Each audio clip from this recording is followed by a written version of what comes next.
Hey everyone, how's it going? Welcome to another stream. So today's gonna be quite exciting, honestly. We've got the 5.5 year anniversary as expected. It's been obviously 2 weeks since Telestia's banner. We've got a lot of stuff to do today.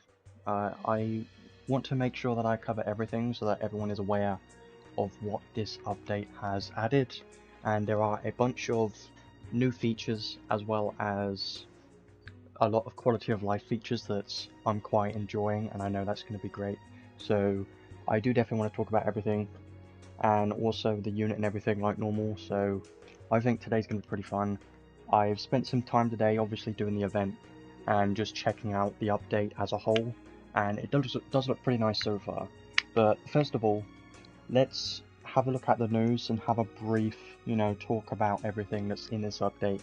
And then after that, we'll go over the unit and everything like normal. And I do want to focus on specific bits a bit later on, like the new system, insight system. I definitely want to cover that a bit more later on. So we're going to do that. And I'm going to focus mostly on Melza because I have all of her pictures up just to talk about those later as well. And she does look more interesting to me than Shin, so that's why I'm going to be talking about her. So let's have a look at the news first. We do have a lot of stuff to do today, so this might be a little bit longer, at least 2 hours or more is what I'm thinking, because we do have a lot of stuff that I want to do. Let's first go over obviously the maintenance notice and everything. I won't go super in depth, I just want to make sure that I cover everything that's in this update. So today, obviously this is everything that's today, and then in 2 weeks from now there's another part 2 update, which is going to be fun. We don't know what this is going to have. It's going to have another unit and Halabi event and stuff. That'll be fun, but we don't have any information on that at the moment. So new story, I love new story, but personally I've been a bit behind on the story. I should be doing it because I do enjoy it. I've just been, kind of slacking on it for some reason, but I do definitely want to get back to the story at some point. I always do it in my own time, but one thing I definitely want to do in this update is do a bunch of farming. I think that's going to be so good. So new unit and the arc, we'll have a look at this very soon. After I've talked about everything in the news, I will be talking about the unit and the arc, so that's going to be soon. Anniversary Festival, so this is a stage. If you do the free stage today, you will get 3,000 crystals, and then next week on the same day, so on Thursday, you'll also get a UR trade ticket. So that's going to be great. Always love the UR trade ticket, and of course, today's going to be a great time to start playing or come back to the game. It's going to be a good time to do that now because we've got a bunch of free stuff going on, like crystals, UR ticket. Gotta love that stuff. Free 10 pool gacha as well. I love this as well. You get some anniversary medals, which are great because you can get some good stuff for that. And you can do this up to 250 times, so 250 pulls in total. Can allow you to get some arcs and units that you might be missing, so I do like that. Login bonus, probably look at that at the moment. Just don't really talk much about login bonus, do I? Not really. Training promotions, yeah, you can see those if you want. I mean, it's kind of normal stuff, more extra drop rates and that kind of thing, so these are common, don't need to talk about that much. Popularity poll, now I like these. The one that we had last time, if you remember, was Megius. Shift Megius was the winner of the last poll, and he got that shift form, so they are doing another one, and I do like these personally. I think they are pretty fun, as long as, it's fair, because I would like to get one of the units that I choose, like Lily or someone, as the winner, but I doubt anything I'm choosing is going to even be the winner. That's just what I think. It's usually whatever the popular story unit is, I think that's what people vote for, because that's what happened last time, but just going to have to wait and see. Just remember to do this, because you do get some crystals from doing this, 100 crystals, so might as well do it. Just vote for whoever's your favourite unit, I guess. Try and vote for Lily. I love Lily. She needs a shift, really. And then obviously the event. This event looks pretty nice. I will focus this. I'll talk about this a bit later, but events never really have much to them, but this does have some nice story to it. and it does seem like a decent event, so I do like that. And obviously the anniversary medals, we'll have a look at that training space a bit later on. Some other events, just some Redux event stages, we've seen those a lot of times before. Unit test play quest, Insight unit test play quest, definitely do those later on as well. Training fields, obviously the banners, got normal banners. The anniversary is a bit more expensive this time on this step gacha, because 10,000 paid crystals for the final step, 8,700 for step 2, step 1 is 5,000. It was less expensive last time, for sure, and it does mean, you know, it's going to be more expensive if you want to make sure, if you want to guarantee the new UR arc, then it's going to be more expensive for it. But it's still the best way to get the UR arc, honestly, if you really want it. But we'll talk about how good it is later, I guess, very soon. Preferred hero units not held sounds useful, I think. I don't know if you can choose the exact one that you want to get. I think it just has a list of units and then it'll randomly pick one of those, probably. But these can sometimes be useful if you're missing certain units. But the only bad thing about this is you might get one that you don't want. Let's say you get like Advocate of God Melee or Alice, any of these older units. You might get any one of these, which might suck. But obviously if you were to get like Leodor or something, that would be amazing. Or Gilbert, or you know, Shift Megas, any of those would be amazing. But you kind of have to think about what you're missing and is it worth doing for 3,000 paid crystals, up to you. And you've also got this one, which does have Lilahar in it. So let's say you were missing literally everything from this banner apart from Lilahar, then obviously you should probably do this if you can, because guaranteeing Lilahar for 3,000 paid crystals would be amazing, but that's hardly ever going to happen, is it? Probably going to be missing some of these older units and get someone like Ardeen or Thouser or someone that's useless that no one uses anymore. But you can hope. There's Arch being melee and Lilahar having those two in there, very nice, and Garland, they're all great units. Love those. There are a couple of ticket gachas, love those. There is a 5.5 year anniversary ticket gacha, which is what it says here. Get these from the events and the shops, you can get quite a few of those. So you don't really need to spend that many crystals on Adel's banner if you don't want to, because we do get tickets for it, so you could maybe get something with your tickets, which is what I'm hoping for, but that never happens. Super Descent of Heroes ticket guarantees 1 Descent of Heroes unit. Okay, there are a bunch of things in the shop, the paid shop. You can get a bunch of different packs. There's a lot of things going on right now. The Descent of Heroes Ultra is next week, if you care about any of these. So in the site, I will talk a little bit about it now, but I do want to focus on Melza a bit later on in the stream once we get to it. But briefly, basically this is only applicable to 2 units right now, Shin and White Knight Melza. So those 2 units only are the only units in the game at the moment that have Insight, but they will be updating it to more units very regularly. So I believe the next unit after this is going to be Phantom Robin. He's going to get Insight. Now you may be thinking, what the hell is Insight? Well, I will do an in-depth, you know, talk about that later on. But basically, it's kind of like an enhancement, but it allows the unit to get more skills, increase, you know, their skill 1, 2, and 3 to maybe change them a little bit, and make like more hit counts or close the gap skills or something. And a bunch of damage and damage cap, just more skills on top, you know. I think this system is actually pretty good, and I do think it's going to be pretty fun and allow you to use older units, because honestly, White Knight Melza looks pretty useful for places like PvP. As a tank, she might be good there, so it's kind of surprising that an old unit like these that you should probably have at this point, because they're very old, is gonna end up being, you know, usable now. I think that's pretty fun. So you are probably not going to see the insight menu most of the time, because the only way you can access it is if you go to any of the units that has insight available. So currently Melza or Shin, go to one of those two units, and they have to be level 120 with every single skill unlocked on the ability board.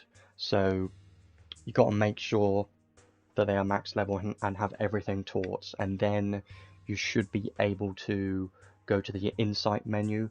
Currently I don't have Melza at max level. I was working on it, but it does take some time to level them up to 120, and you also got to unlock all the ability pieces. But it's definitely going to be something that I'm going to look forward to for certain units. Like Zoglas is going to come at some point, and he's going to be, you know, I don't know, he could be a tank, that could be great, but there's some potential here for sure. And if it eventually goes on to collab units, then this could be pretty crazy. Like, imagine if it was on Amelia or someone like that, it could be really good. Or like Rem, or like Randy was probably the first collab unit in the game that was very strong, so it could be great. Yeah, there's more in-depth down here. You can learn skills, kind of like the enhanced screen, but just looks a bit different. And you can increase the stats of the unit as well, any of the stats. It's kind of like the arc extend feature, where you put points on the arc. Let's say you have +1 on the arc, then you use that 1 point to increase one of the stats. It's the same thing here, but just for the unit. And each unit can get a certain amount of stats depending on what their role is. So obviously if they're a mage, they will have more, you know, intelligence slots compared to a tank or something. And then input materials. So this is a way to make your old materials useful. So all of your old crappy materials that you don't need, you can now just shove them in here, and these will give you the materials you need for, you know, the insight feature, and to unlock all the things on those units. So I do like this. It's not new materials here.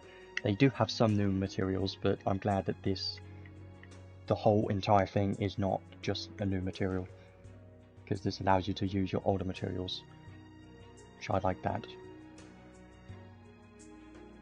And you can only do it a certain amount of times per week. And there are a bunch of new materials right here. You can get these from events and stuff, so you can buy them in the shop, but I wouldn't recommend it. It will take a long time to fully max a unit. In the stream they said it takes pretty much 3 months to completely max out a character's insight board, I think. But I don't think it will take 3 months. I think it's going to take a lot less than that, because you don't necessarily need every single skill taught, do you? Depending on the unit. Because let's say you're building White Knight Melza as a tank, then you're not going to need any of the damage focus skills. You can just skip those completely. So it really depends on the unit, I think. And it might take like 1 or 2 months maybe, but I still think it's going to be good. And then the sub-arc feature, this one is definitely my favourite feature in this update, 100%. I love this one. You should definitely be taking advantage of this as much as you can. So you can now put on sub-arcs. They won't do anything. They don't give you stats or the trait or anything. All they do is it allows you to, you know, learn the skills on those arcs. So you can equip up to 5 of them, but 3 of them are free. The last 2 you have to have the standard pass to get.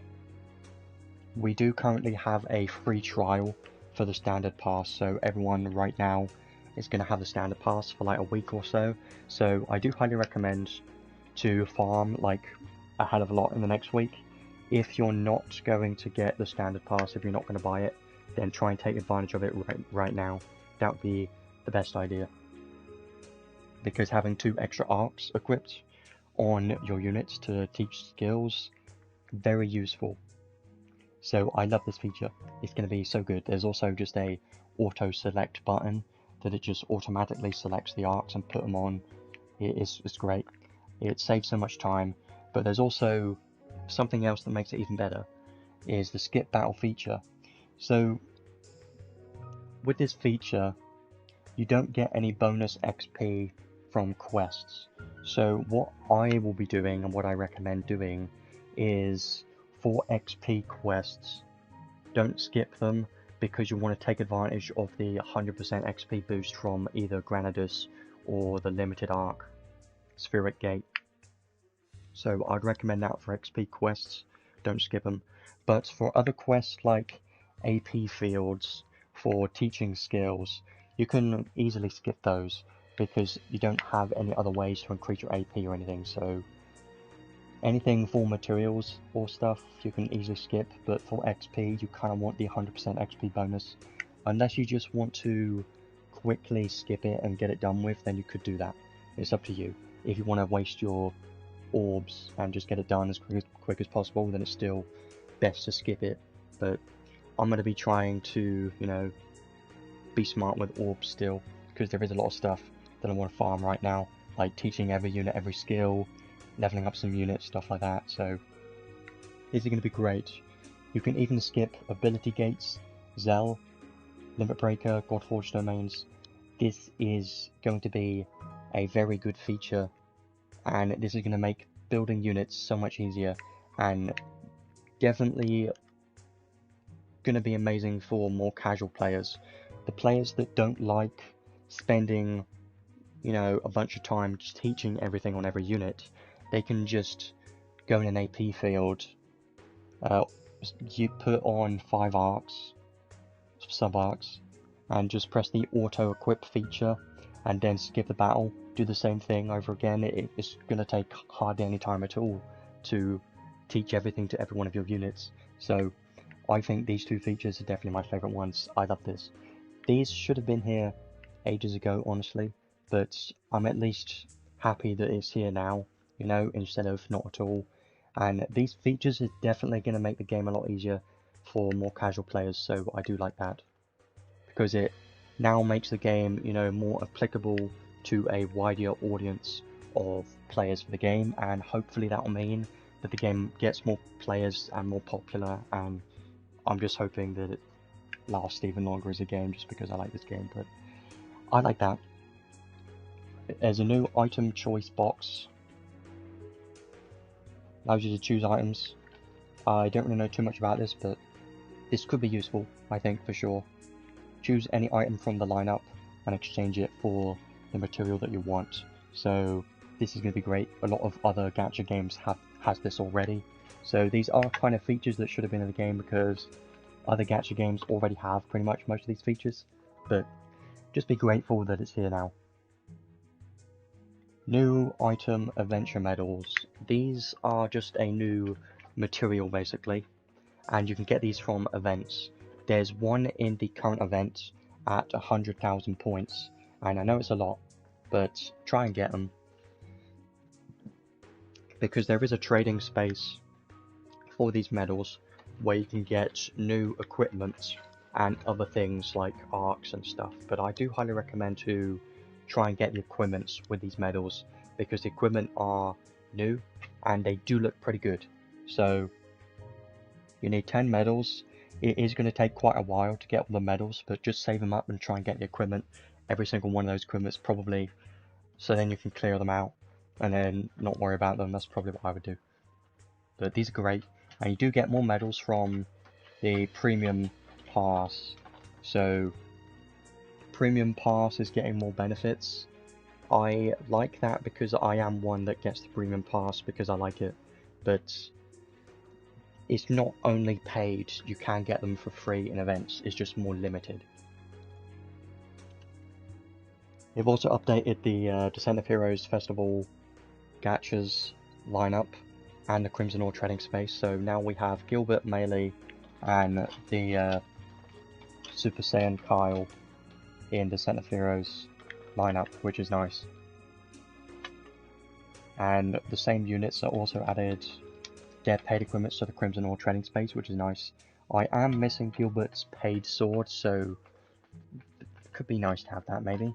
Also there are 2 paid equipments, one for Melza and one for Shin. They both cost 8,000 crimson ore, but the paid equipment for Melza is actually pretty strong. It gives you minus 35% damage taken as an armor, so I think Melza's armor is probably worth getting. If you're going to use her and build her fully, I would definitely recommend to try and get it, but that's only if you're willing to spend 8,000 crimson ore, and if you want to fully max her out, that's the only time I'd recommend it. And if you want to make her attack, it'll be great. And there's one for Shin, which is a sword, which looks pretty strong, but honestly, for 8,000 crimson ore, I probably wouldn't trade for it unless I really liked him and wanted to fully max him out, so I would leave it up to you if you want to get these, but they do seem pretty strong. And then some improvements. Yeah, so starting from today, all of these comeback promos everyone gets right now. So the standard pass is free for 7 days right now, starting today. So make sure to take advantage of this if you can, because you're going to get the 2 extra arks that you can equip on sub-arks and a bunch of other bonuses as well. So definitely try and take advantage of that. I know I will, for sure. Some item sets, yeah, just a bunch of free stuff. Gacha. Guaranteed to beat all units. That's cool. Sounds interesting. Yeah, and obviously the pass is updated, so the standard pass can now have 4 and 5 slots. The sub-arcs. Premium pass, you can get a medal. That starts on 7th of November, so remember that.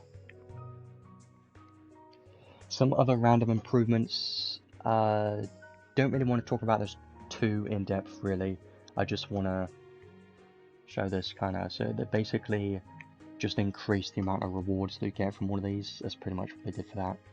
And they did reset the one-time clear rewards from those as well, so make sure to do those at least once, you'll get some more crystals there.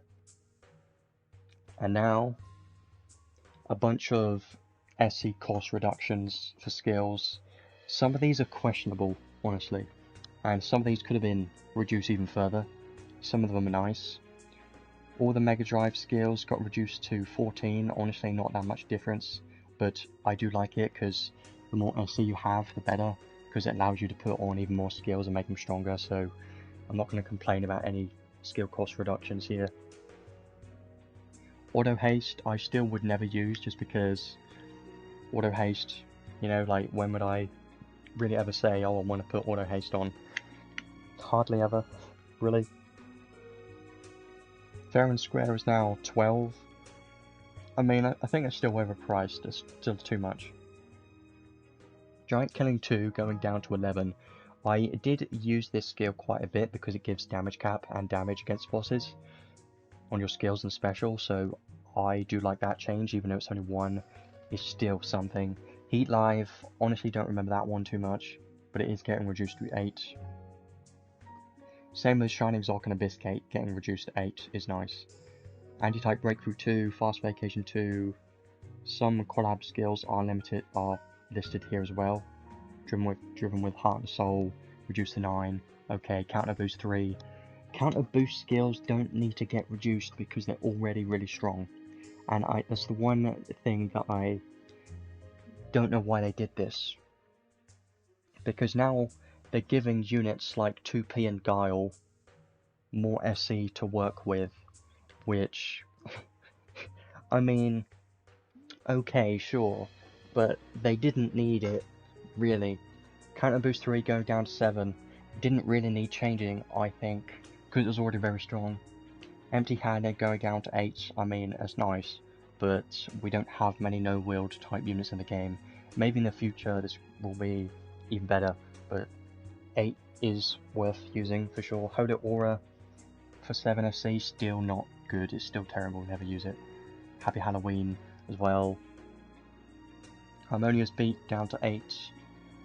Evolve Blessing, let's just quickly go through these. Armor going down to 7, Counter Boost 2 going down to 5. I question why. Because Counter Boost 2 is 7, it was 7, which is now the same price as the current Counter Boost 3, but now this is going down to 5.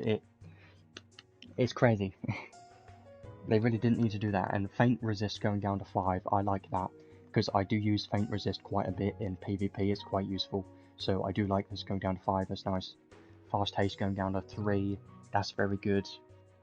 Sharp Blow, all of the breakthrough skills, skill 1 breakthrough 2, fire weak point breakthrough, all the weak point breakthrough skills going down to 3, and special breakthrough going down to 2, so there are some nice changes. Honestly, they could have put more skills in here. There are still some other skills which could have been adjusted, but I still like these changes mostly. I just don't know why they changed Counter Boost 3 and Counter Boost 2. They didn't need to, really, but whatever. So we do have another arc in the game. This one is in the shop. I will be talking about this a bit later on as well, because this is actually a pretty good arc. It costs paid crystals, but it is permanently available in the shop. So if you can get it, it is going to be a very nice one. It does have the skills here. I will go a bit more in depth with the skills a bit later though. The main reason why this is good is because of this. Poem of the Star Readers is basically equivalent to Glass Record and Keen Eye. Restore medium HP and SAT by 10 seconds for all allies. It's very good. If you don't have it already, this will definitely be amazing for your account if you don't have Glass Record or Keen Eye, so try and get it if you can. It's a very nice one, even though it's paid crystals. It's not limited, it's an SSR, so it's here permanently. Just remember that. Permanently on sale from today. And then a bunch of stuff in the shop, not really going to talk about that, I'll probably have a look at that soon. I think some of these will be pretty useful, it really depends on what you might need on your account. This one gives credential equipment tickets, 2 of them. This one gives a UR ticket, trade ticket, sure. Temple tickets, seems nice. I don't know if I want to get any of those yet, but I am considering maybe some of the smaller packs or something. And then that's pretty much it. That took a very long time just to talk about everything in the news, because as you know, there's a bunch of stuff in here. But there is still some more things I want to talk about later once we cover everything. But let's get rid of all these new buttons, because I don't like seeing them. They bug me. And I do want to talk about the unit next, the banner, everything that's on the banner right now. Let's do that. So we have a lot of more banners available today. We've got this step up gacha, I'll look at this more later when we do the summons. Great Hero Adel, so this is a shift form of Adel, which is interesting. I didn't have a clue of who they would release for this anniversary, honestly, but it's weird that it's a shift Adel, but because of the event story, I guess it'll make sense, because it's when Adel was battling the, you know, Logzaeus with Lilahar and his friends and stuff, so it does make sense that Adel would have another form, another shift form. So let's have a look at him first of all, and then the arc. I think this will be fun. So, looks nice.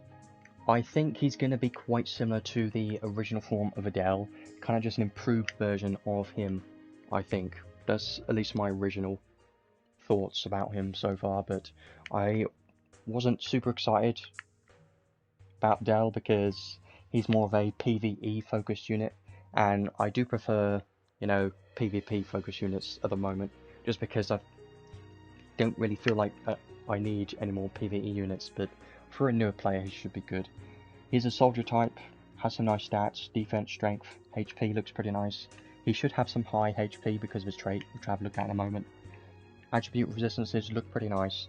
Only drawback is minus 22 ice, but it isn't that big of a deal really. He's mostly going to be a damage dealer for PvE content, so that's where I'm going to be thinking of using him. I'm going to think of that scenario. Element resistances are actually pretty good, because he has resistance to stun and nil to curse and illness, so these are all pretty great for a physical damage dealer, so I do like seeing that. That's pretty nice. Now let's go over to his abilities. These are another set of multi-element skills. So let's start with the skill 1. This one looks pretty nice. I do like this one. It's a frontal, fire, and light long-range combo attack. So I would assume this is going to work very similarly to Telestio, because as you know, his skills have multiple different elements. They're doing the same thing but with Adel, and only 2 elements. So it's interesting. If you remember, the original form of Adel had the same kind of thing but just done differently. He could switch between fire or light depending on which skills you equip, but this version of Adel has both at the same time. His skill 1 is, obviously it's long range, you can use it anywhere, and it's 8 hits. I think 8 is pretty good. For a skill 1, it looks pretty nice, so I do like his skill 1. Skill 2 is a frontal jump, wide area fire and light combo attack. Pretty basic really. This one's got 11 hits. Honestly, I don't think his DPS is going to be that great, but his main role is probably going to be clearing content and bosses, I think. 11 hits, not that great, but whatever. I do prefer skill 1 over skill 2, but we'll see. I haven't tested him in battle, so I don't know how good his skills spam and work together yet. Skill 3 is a close the gap skill. I do like that. Medium area fire and light combo attack. Again, fire and light. This skill 3 is 20 hits. It's quite slow, honestly. I checked it earlier, and I believe it's 16 hits, and then the last 4 hits are pretty slow. So I'm not a big fan of his skill 3 just because it's a bit slow, but apart from that, it does look nice. Main reason why it's pretty good is because obviously it's got a close the gap effect to it, so that's why it's nice. 20 hits is okay, but the DPS is not going to be very good. I think his main role is definitely, like I've already said, just going to be trying to clear bosses and stages for sure.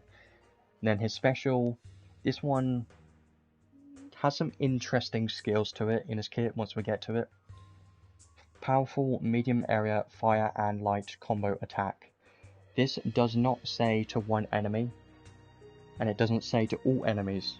So what this is, what that means, is it's kind of like a, you target an enemy, right? And then when you use this, it does an attack in a medium area. So this special will hit multiple enemies as long as they're grouped together. But if an enemy is too far away, then obviously it won't hit that enemy. They have to kind of be grouped together, and you can hit multiple enemies. Let's say you use Theopolis, and everyone's grouped together, then you use this, everyone's going to get hit, so I think it's nice.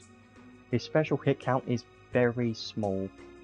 It's got 25 hits, but the big but about this one is it's got 24 hits, and then it's got one final hit which does a hell of a lot more damage, and we'll have a look at that once we read that in his kit. But overall, his skills, they look okay. I'm just not that excited about any of this. Like, they look strong and they look nice, but they just don't look very fast, and you know, there's nothing that stands out to me here. So that's that. Let's have a look at the traits next. This always gets more interesting, I think, all the time. So trait 1, when only weapon equipped is one sword, so he has to have a sword equipped, obviously, because he's using a sword here. So he's going to be locked to using one sword, which is fine because we have so many swords in this game. Fire and light damage 30%, and damage cap 40,000, pretty nice. Boost max HP and skill damage and damage cap based on the number of other allies that has fire or light skills. So ideally, you'll want units that have fire or light skills in your team. The good thing about this is a lot of supports in the game are light attribute, like Renna, Spirit Maiden, Thuria, both of those are light. Lilahar has light. A lot of units have light really, that supports. So Moana has Earth, I believe, maybe light as well. There's a lot of those. Maximum HP 15,000. damage 30%, damage cap 15,000. It's nice. You could get a lot more HP from this, so this sounds good to me. Because this max HP should stack with like HP up skills as well, which will make it even more. So he should have a lot of health in PvE stages if you have a fire/light focused team. Units with both fire and light count as 2 units, which is nice. I don't know how many units you need to have for this to be max. It doesn't say how much you get per ally, but I guess you have to wait and see. I mean, I wish I knew how many you needed, and he won't count himself because obviously it says allies, other allies, so maybe it max out at 3, because then you have 3 other allies in the team. That would make sense, because then it would give you 10% damage per, and then a max of 30%, but that's just my guess, because if it was anything lower than that, probably wouldn't be enough. Like, requiring you to have units that are both fire and light, 3 of them will be too much, so I would guess it's 10%, so you need like 3 in the team. That would make sense to me, but I'm just guessing. Sizably cut feint time. Doesn't tell you by how much, but you know what I would prefer is just no fainting ever, just nullify feint. That's just way better than cut feint time, you know, because I just never want to be fainted ever. So I would have preferred if this was nullify feint instead, honestly. But yeah, it's an interesting trait. I do think it's nice. It's got some very nice effects on here if you look at it. First effect giving damage and damage cap, then on top of it, if you've got fire/light allies, gives you even more damage cap and HP and more damage, so it's a pretty nice one. Trait 2, continuous Grand Brave and Grand Fort effect. This is very nice. This won't be in his skills, so remember that he has this. You don't need to worry about Brave because he has it. Same thing with Fort, so I do think this is nice. On a boss wave you get 50% more strength and defense. Very nice. And won't flinch from physical/magic attacks. This says on a boss wave, so since it's not a full stop here, it says and. On a boss wave, you get this, and you won't flinch. So this won't apply in PvP at all, because this won't flinch only applies on a boss wave, which makes sense, because he is going to be more of a boss killer type unit. Good morning, I guess. It is afternoon for me though. Still got a lot of stuff we need to do today, but I have a bunch of time. Don't worry about it. Here's my favourite part about this though. Give physical attacks and specials an anti-boss effect. I love this because it means you basically have a slayer against every boss enemy, and those types of units are, you know, they're just very easy to use, like Shift Levi. I still love using him because he's just such an easy unit to use. You put on Trishula and he already has, you know, Slayer against bosses, so easy there. Also, you take 40% less damage from bosses. This is all just focusing on bosses, like boss wave you get stuff, and anti-boss effect, take less damage from bosses, so he's definitely a boss killer focused unit, which is nice, and he should do pretty well against bosses. I'm wondering what kind of bosses they're going to release to make you want to use Adel. They're probably going to do that soon, aren't they? Like, have a boss that hits very hard to try and force you to use Adel. I don't know, I'm just thinking about it, because he has a lot of health, and you take 40% less damage from everything from bosses, have even more defense. This all sounds pretty great. So, if you can't already tell, he is definitely a more PvE focused unit. He is not really going to do anything in arena or guild battles, just because a lot of his kit is locked behind bosses and stuff, so don't even bother trying him in arena, I think, just because his trait 2 is going to do nothing for you pretty much. So apart from that, it does seem like a very nice kit for PvE in general, and trying to kill bosses is going to be great for that. Let's have a look at his skills next. He doesn't have any charisma or Anima, which is interesting because I kind of would have expected something like that. But he does have a lot of stat increases here. Attack up 2 and max, Fighting Spirit 3, Fighting Spirit 5, Heroism up 3, Heroism up 4, Critical up 2, Aim Vitals, Proud Force, love all this stuff. Anti-type boost. Yeah. He's definitely going to be a great unit for a lot of content. Anything that has a boss, he's going to do pretty well. But the only issue that I think he's going to have is if you go up against a boss that has 100 resistance to fire and light, he's going to do nothing, pretty much. So that's the one issue I see with him. If he could use a machine, it would have been so much better because you can just run Trishula, but they force you to use a sword. Anti-type boost will work with his boss slayer on his trait 2. Auto critical and haste, pride, even more strength, love this. Flames of Justice is a nice one. Gives you fire and light damage and damage cap. Very nice. Piercing, sure. Favored sword, two-handed sword. So much sword related skills, definitely make sure to use a sword. Get a bunch of damage and damage cap here, so that's quite a lot of damage cap. Sword boost, giga boost. Obviously they got giga boost and not mega boost, that's just a common thing that happens in this game now. Armor, giga boost, take less damage from bosses, sure, that's great. Special boost 3, special shield, interesting. Giant killing 2 and 4, cool, I like that. Unbreakable spirit. From taking lethal damage, survive 1 HP and get 7-second nullify damage taken buff. Cool. Rarely going to be useful though. And then we get on to unique skills down here. So everything up here is like damage focused. And boss damage and stuff. And damage caps. And then you get to this. When equipped with one weapon, chance to boost skill damage to boss monsters by a lot. 120%. And damage cap. Massive number of 100,000. When dealing a critical, damage cap 150,000 more. Crazy. You're going to be seeing a lot of big numbers with him for sure. He's going to be quite fun against bosses, that's what I think, but I say probably don't get baited too hard with this unit, just because some people may think, oh, he does big numbers, so he's going to be great. Well, yeah, but do you really need a PvE unit like this? I mean, maybe. I think newer players definitely going to benefit more from him. Force of Nature, continuous speed and high protection. Nice.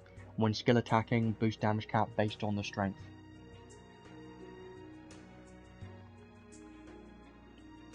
$2,000 for every 1,000 strength.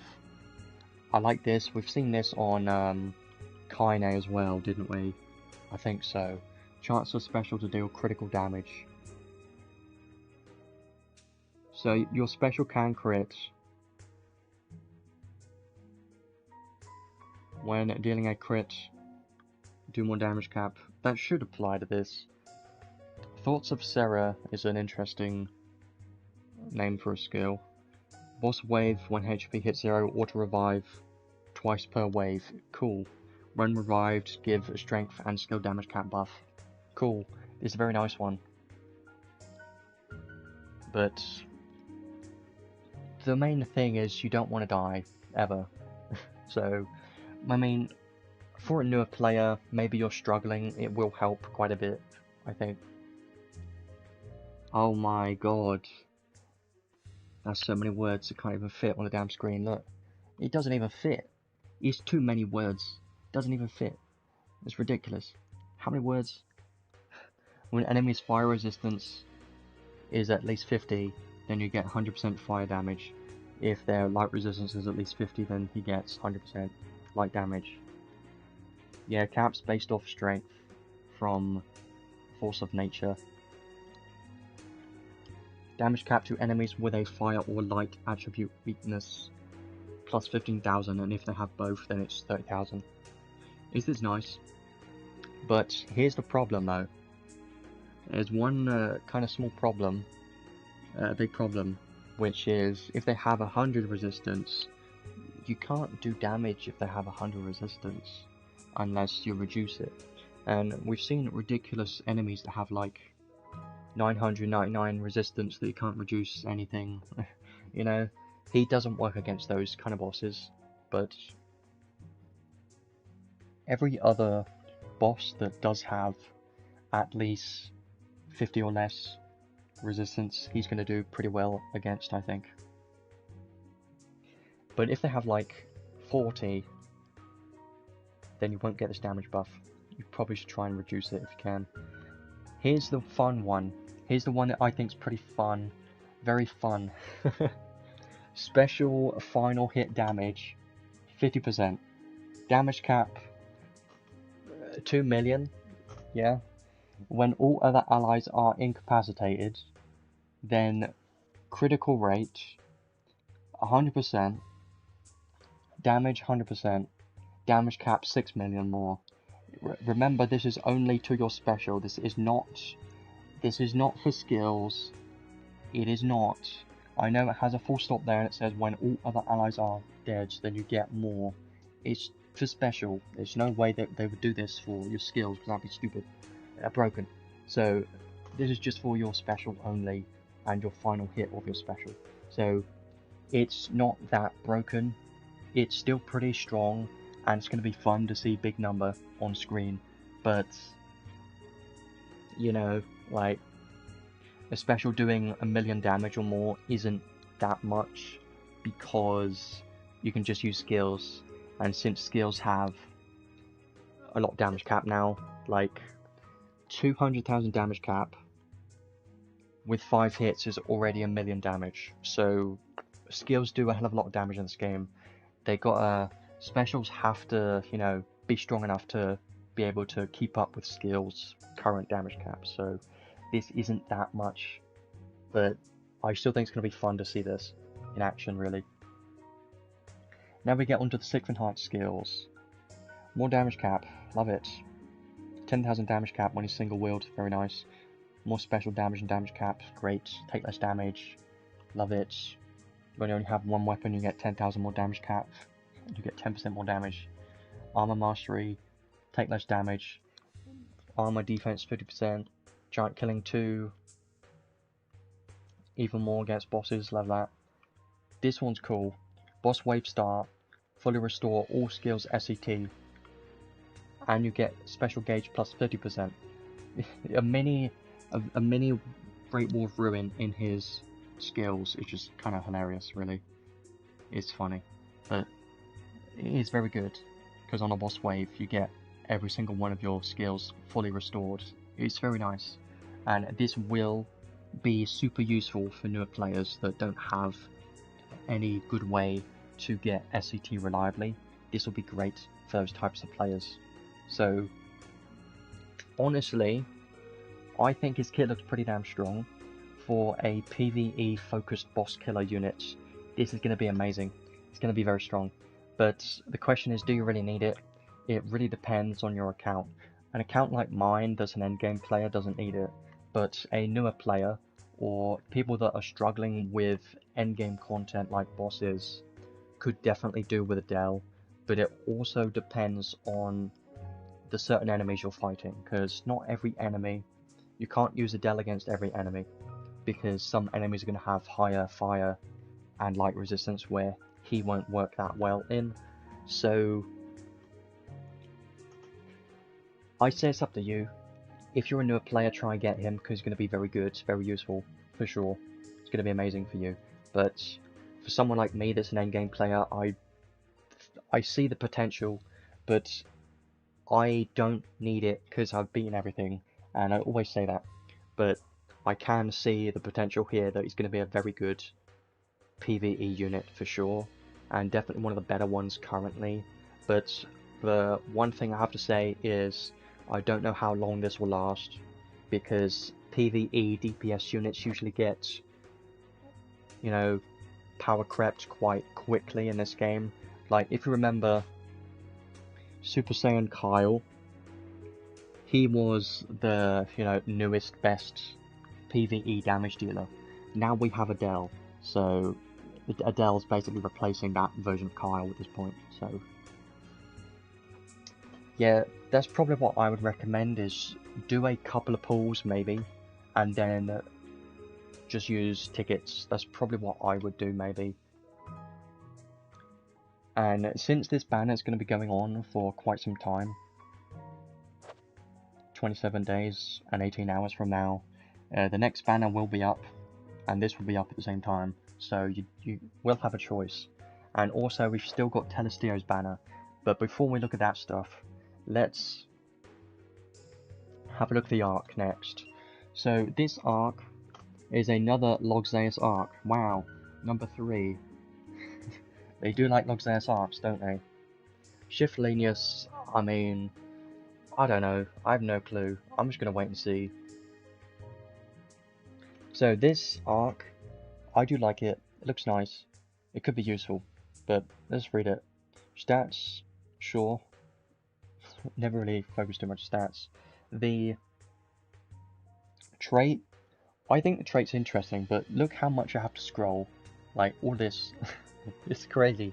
You're gonna have to have like an entire page of reading on the trait. It's kind of hilarious. Yeah, story related would make sense. They usually do story related units. And there are still a couple of story units that we don't have in the game yet. Like Advocate of God units, some of them we haven't had yet. And there's probably some more, but I'm not up to date with the current story, so I don't know everyone. Let's have a look at this trait. Yeah, Great War of Ruin themed. Battle start, give all enemies a Logzeus sealed debuff. That cuts damage dealt. I do like this, but here's the bad thing. It gradually boosts the effect, and it's a maximum of minus 20%. So this is why I don't think it's that great, because it gradually increases it. And I don't know what it starts off as, but this makes it not as useful in PvP because it gradually boosts it. Now, if it was minus 20% at the start of the battle, and you know, that would have been great, and that would be very good for PvP for sure. But since it just gradually boosted it, I don't think it's going to be used in PvP probably. Yeah, Linus shows up in story quite a bit. Wouldn't surprise me if he gets a shift because it's been a while since he's been released. When unit is incapacitated, loses debuff. So basically what this is saying is this debuff should be continuous until this unit dies, or obviously if the enemy dies, which is nice. And it's a unique debuff, so it's going to be a unique icon which can stack with everything else, which I think is going to be great. Physical attack and special damage dealt to enemies with this debuff, plus 30%, and damage cap 3000. It's very nice, but you've also got to remember, this is only to the unit that's equipping this arc trait. Equipping this arc. When unit is incapacitated, very greatly restore HP to all living allies once per wave. I mean, that's hardly going to be that useful, I think, in most cases. Not really going to do anything. When unit is incapacitated during a boss wave, give all living allies a buff that nullifies HP by 5000 damage taken. See, here's what I don't like about this trait, okay? It is a bunch of stuff saying if someone dies, and the main point of this game is you don't want to die. So these effects that does something when you die, it's just, I don't like it. And if you remember, that's why I wasn't a massive fan of Shift Levi, because he had a bunch of effects. It was like, oh, if the enemy kills you, it inflicts a debuff on them. No, just no. We don't want to kill ourselves just to inflict a debuff, right? Because that's just relying on the enemy to kill us, and that may not happen. We just want to continuously do damage all the time, and just spam skills. So we don't want to die ever, at least in PvE content, that's for sure. So I think it's okay, and the one thing that bugs me a bit about this is saying this trait is very strong and it doesn't have a arc skill. But honestly, it should have an arc skill, because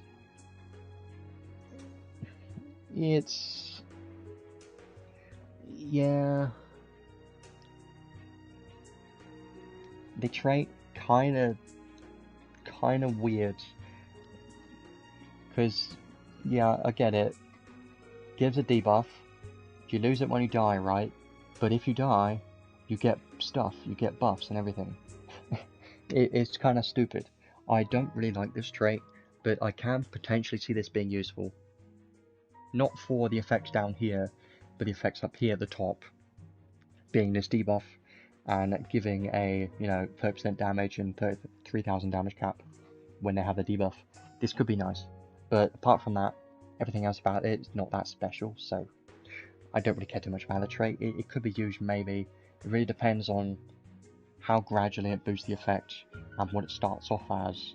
If it starts off as -1%, it's going to be terrible, and you're only going to use it for the damage and damage cap. But we'll have to see. The learnable skills are definitely very good. I do like this. These do kind of, make this arc a bit better. Morning Tide, if you don't already have this, is on here, so that's nice. Two-handed sword boost, we've seen this before, I believe. I don't remember what arcs it's on, but it should be on other arcs. God Shield 2 is a new one. Take 20% less damage from God type enemies. This will be nice against like Lilahar or any God type boss. So I think this will be nice for sure. For 10 SC, all damage taken from God type enemies. I think it's nice. Spirit Maiden's Prayer is a new one. Physical and magic damage taken -10%. When unit is near death, HP recovery from active skills plus 15%. Allies active skills on this unit. So I don't know if I would use it because it's 8 SC. And if, let's think of it like this, if you're using this just for the damage mitigation for 8 SC, I don't think it's really that worth it. But if you can take advantage of this damage mitigation and this healing, then I think it does make it worth using. But that's only if you need the healing and this damage mitigation. If you need all of this, then this can be useful. But apart from that, I don't know if I would use this in most cases, really. Because I would much rather use other damage mitigation skills, probably. But it's not bad. If it was 7, then I would probably use this a lot more often, honestly. But I think 8 is fair because of the extra effect that gives the healing. I think it's okay. Special Breakthrough 4 gives 10,000 special damage cap for 10 SC. This is nice. This will definitely help for your special damage cap if you care about that. There are certain units in the game that has very good specials, so that would be useful for those. And then Giant Killing 3 is something that we don't have learnable until now, so this will be great for sure. And guess what? SAdel doesn't have this. Obviously they did that on purpose because they want you to use this on Adel. They want you to get the arc to use on Adel. They always do that. They like doing that a lot of the time. Yeah, for 13 SC, I mean,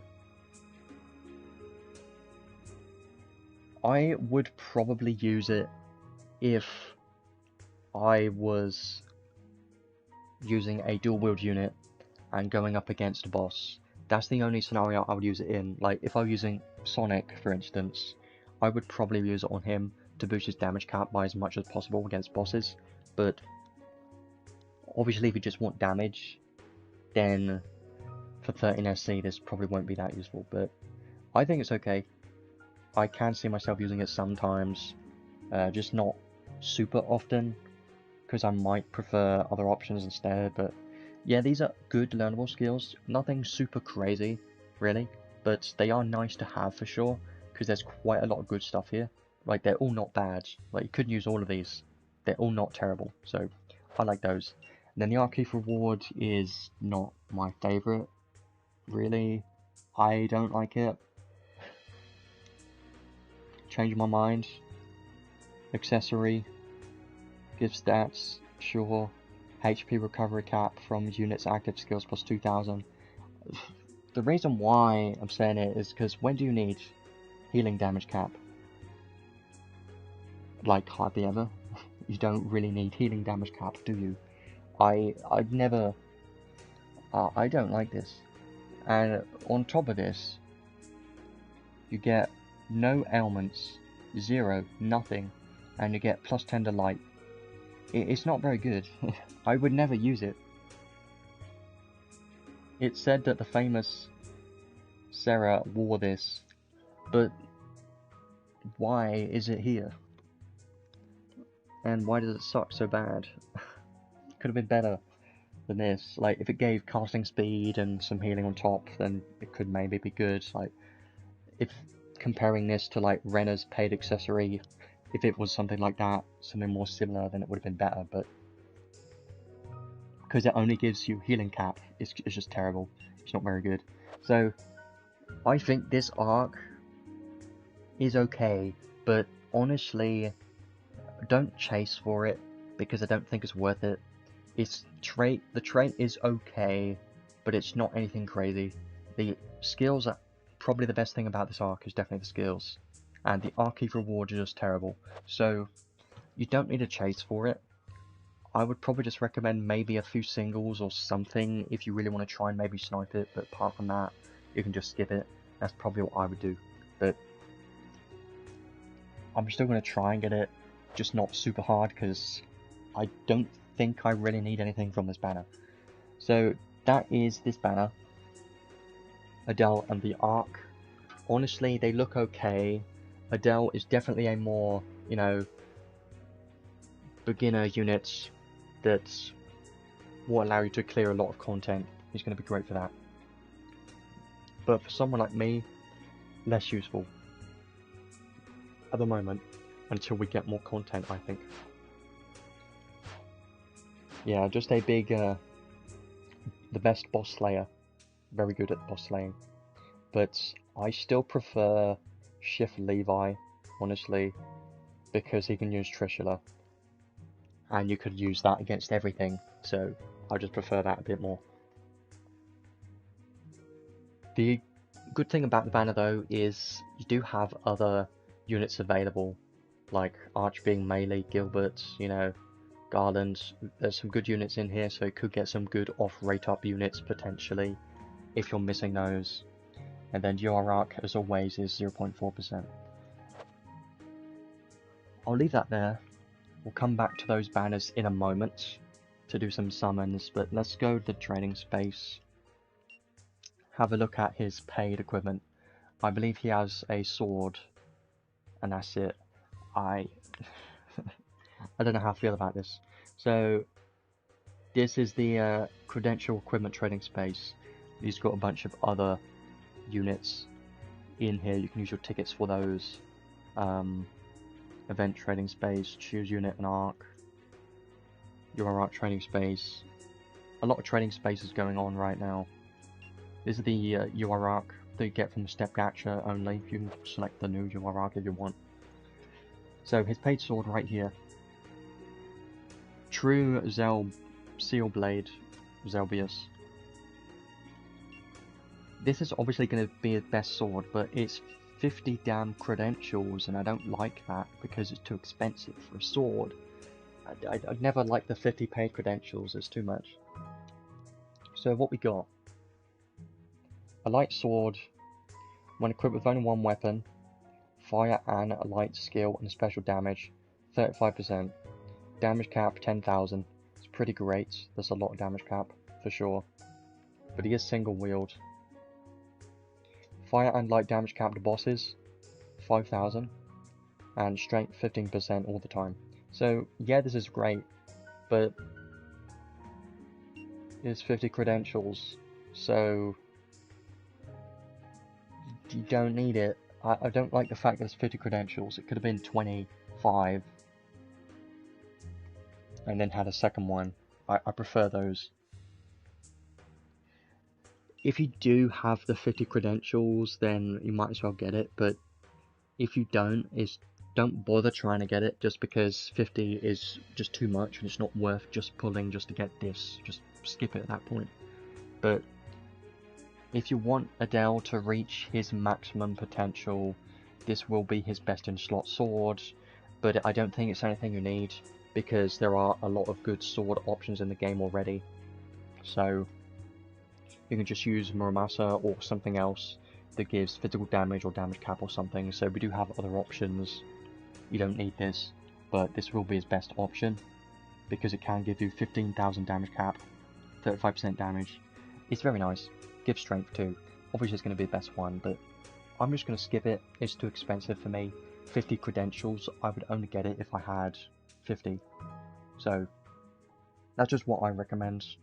Don't worry about it. There are free-to-play options that you can just use instead, because he's a damage dealer for PvE. He's definitely going to get outdated at some point.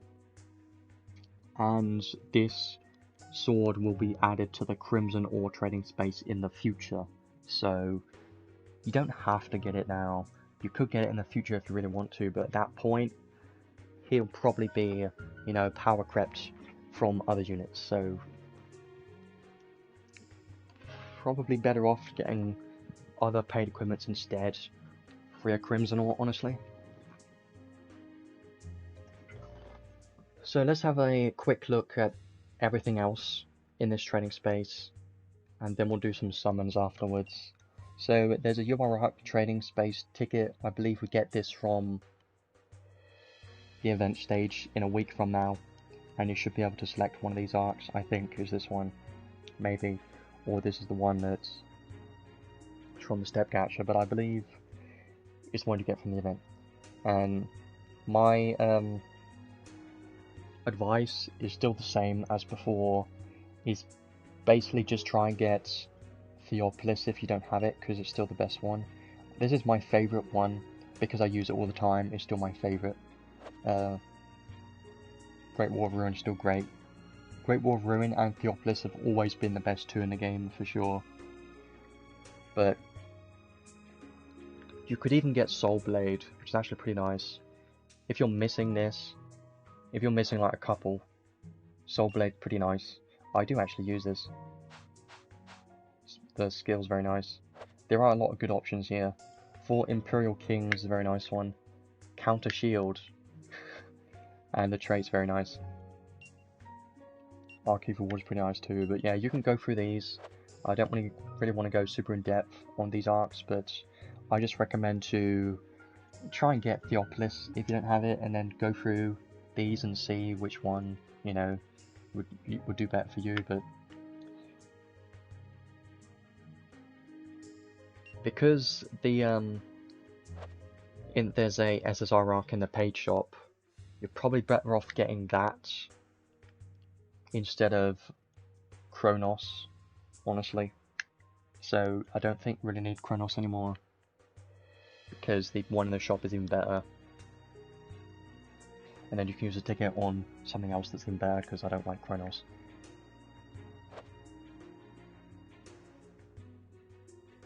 The 5.5 year anniversary medal trading space, you can get these medals from just doing stages. I got the medals from the event, just doing some stages, and you can get some tickets in here, a bunch of materials. This is always great. This is a common thing for the anniversaries, they do this all the time. If I go to the bottom, I've already traded for the anniversary tickets. You can get 2 of those. I tried to make sure to get every single ticket that I could. And then this is the event trading space. Don't really talk too much about this, but they do have new materials in here, which is what you need for the insight feature for the older units. So definitely make sure to get every single one of these new materials if you can, because they are very limited and you won't be able to get that many of them. So definitely make sure to farm this event and get every single one of these materials, because you're going to need them at some point, I think. Definitely going to do that. And obviously this one includes the new arc. This one's from Step Gacha and the shop, I believe. Every arc apart from the new one. The Little Heart arc's pretty nice. There's a lot of good ones in there. And then this is credential equipment. Anyone that you're missing in there are some good ones in there, and there's a lot of them, so I don't really want to go through that, because that'll take a very long time.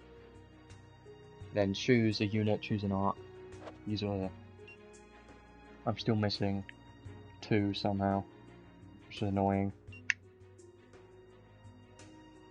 Don't know how. This one would be nice for Thunder and Assemble. I would have loved this for like 2p or something. Would be great, but get it eventually. So I think that's everything for the moment. Metal trading space. I think my idea is probably going to be. I wish there were tickets in here. I was going to say trade for tickets, but they don't have any in there, which is very sad. In here they've got no tickets either. Well, like, there goes my plan. I was going to use these medals on tickets, but they don't have any anniversary tickets in here. Would have been nice, though. Because Telesteos had capture tickets in trading space. Okay. So, let's have a look. Do some capture stuff. There's a bunch of gachas going on right now. This one is the step up gacha for the UR arks. SSR plus is guaranteed in every single step. Every slot you get an SSR or higher, and the UR rate is 10% apparently. So you should technically get a UR arc guaranteed per temple, but it doesn't work like that because it's RNG. I might consider doing step 1. But that's about it. No more than that. It goes up to Adel. You can even get Lebreath and stuff. You know, there's some very good units in here, and also every single UR arc. So if you want a specific UR arc, chances of that very small, 0.3% for a specific UR arc. So you're probably better off going for the normal banner instead, honestly.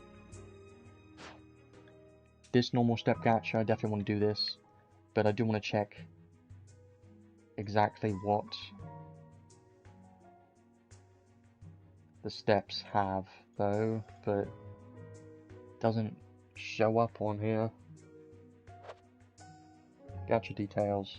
This one. Yeah. Okay.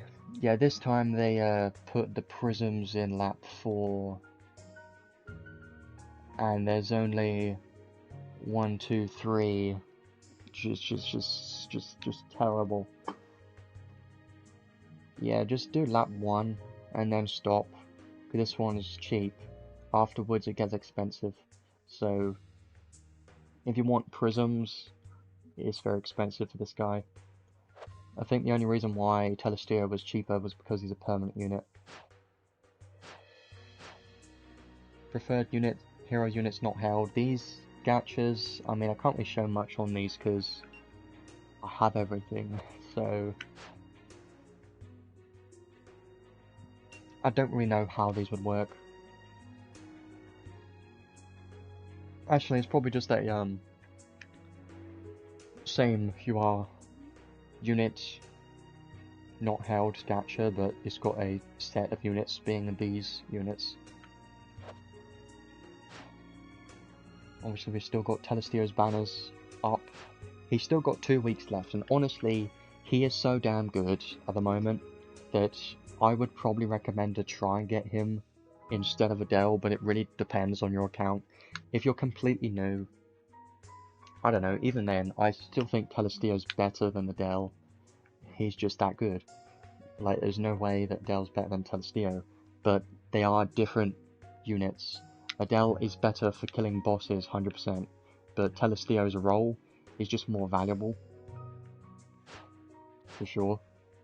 We've got the free gacha here, so just make sure to do this daily.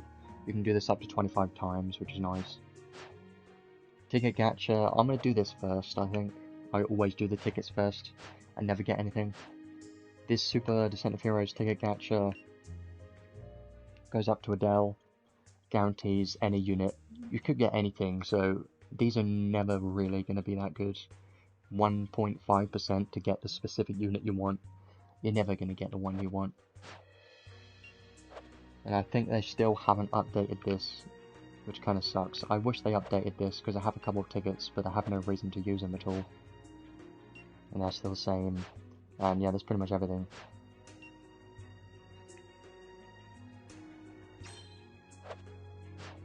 This is the comeback gacha thing.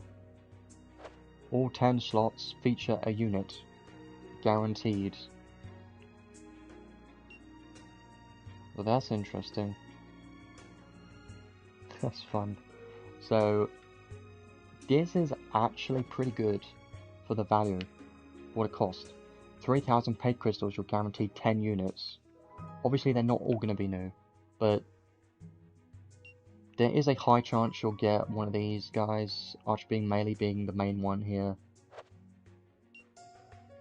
But you can still get anything down here, because the rate up on these are not that much different, and it's not very high for rate up.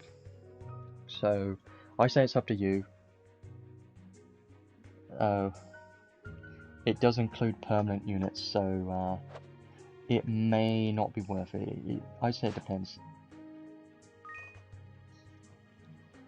So we might as well do tickets now, I guess, but there's no chance of getting anything from tickets. Well, I do want to go to the shop, actually, just to check some stuff first. So we have a lot of stuff in the shop. I don't know if I really want to get anything here. Here's the ark, by the way. Let's have a look at this now, before we do any summers or anything. So this is the SSR ark. This is permanently going to be available in the shop, and it's actually pretty good. So the trait is solid as well.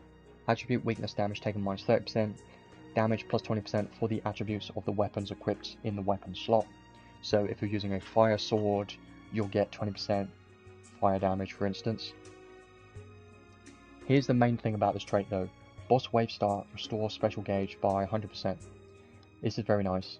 This could be quite useful, actually. I do like that. So, quite a good trait. And then, the learnable skills are the main reason why this is a very good arc. So, chance meeting is actually not bad. At max HP, you get 1500 skill damage cap for free SC is actually pretty nice. I do like it. For free SC, this amount of damage cap. Definitely worth it, for sure.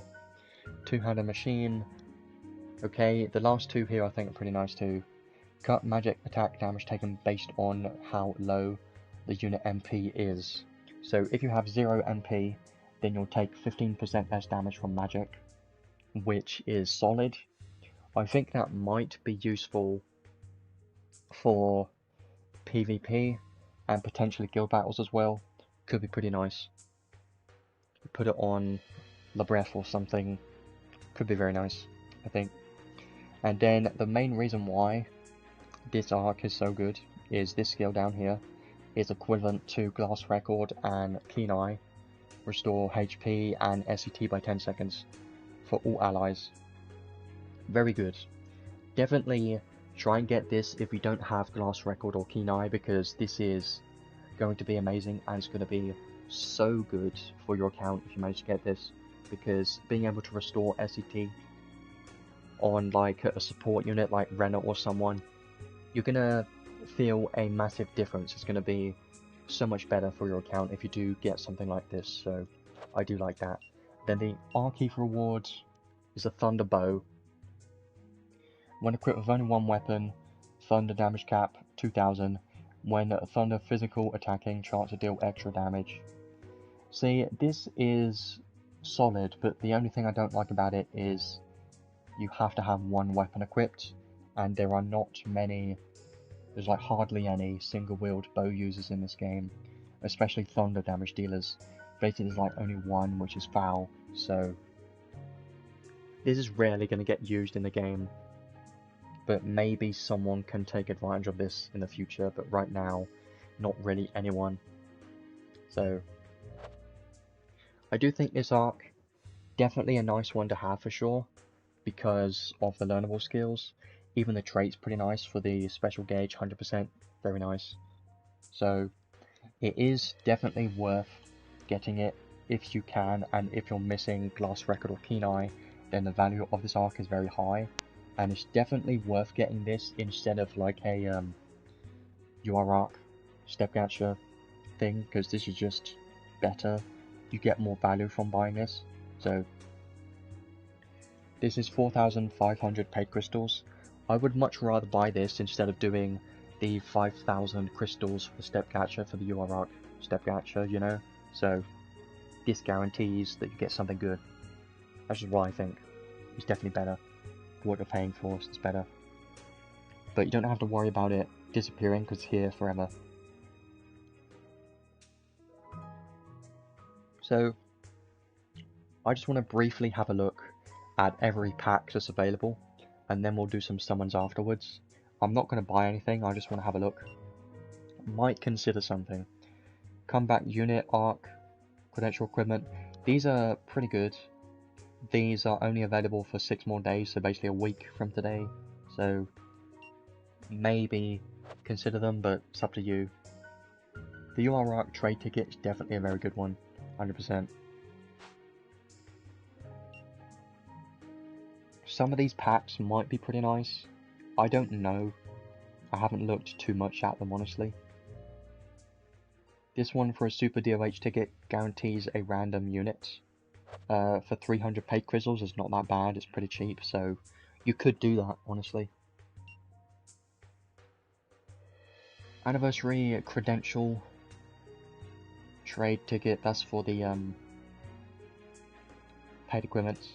And then you also get 3 temple tickets, 3 UR Stardust, 1 Ultra Rainbow Crystone, Soul Crystal, Prism Souls, God Relic Prism, 5 of those. I like that. That is pretty nice, but it is quite expensive. So I don't know if that's really worth it. This one is the same thing, but it's for a UR arc trade ticket instead. I'd say it really depends on what you need. Like this, I would probably prefer this one, because this gives you credentials and free temple tickets, but if you want to guarantee an arc, UR arc, then this one would be better, really. This one gives you 1 temple ticket, some other tickets, God Relic Prisms, just other materials. It's not bad. It's okay. I do kind of want to get as many God Relic Prisms as possible, so I am kind of considering getting some of these. That one gives 1. 3 tickets, Rainbow Potion, Soul Crystal, 1 God Relic Prism. That one's probably the most worth it for if you want God Relic Prisms, honestly. Might just get that one. And maybe the medium. I'm considering these two. The small and the medium are actually pretty nice for God Relic Prisms. And there's some other random things down here. There's a lot of stuff going on right now. A lot of packs, but honestly most of them you can just skip because they're not that important.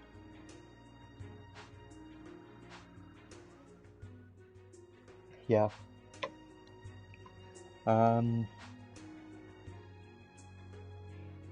So this one gives 1 for 900. This one gives 3 for 3,000. So it's technically better to get the small. There is a limit to how many you can buy as well. I'm just seeing that. You do get 5 from this, so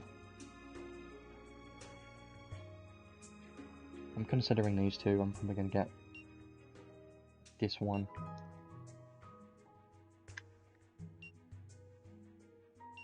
This one's a maybe. Gives you God Relic Prisms. I kind of want them, but if you think about it though, 3,000 paid crystals is equivalent to a 10 pull, right? And you are getting a 10 pull back from the temple ticket. And then you're getting other stuff on top, so it's not bad.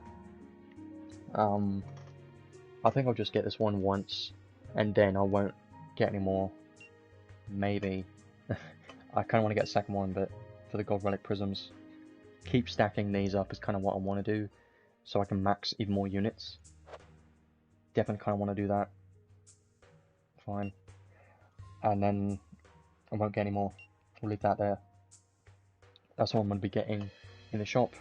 Now let's do these tickets. Might as well do the 2 single ones first and then do the temple tickets and stuff, and hopefully we can get something from here. If we can get the UR arc, then that is going to be the point where I stop.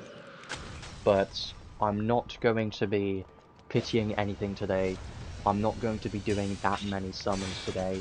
I'm just going to be doing a couple to try and snipe something, hopefully. Obviously not going up to red, even though there was 3 animations, there's only 2 in here, so I couldn't expect anything. But there was the red somehow. It was interesting, but it wasn't anything new. Here's the first temple of the day. I believe these tickets do have a rate up for the arc and the unit, but this looks terrible already. Damn it, it's a blue. Yeah, this is nothing. Kinda should have expected that, honestly, but I'm gonna watch it anyways.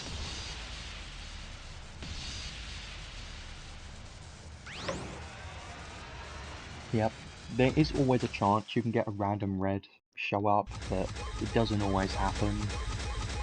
Like in that case, it didn't. We do get some more free tickets in the event.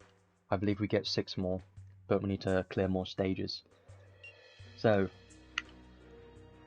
units on rate up, same thing with the arc on rate up, same thing as a normal banner.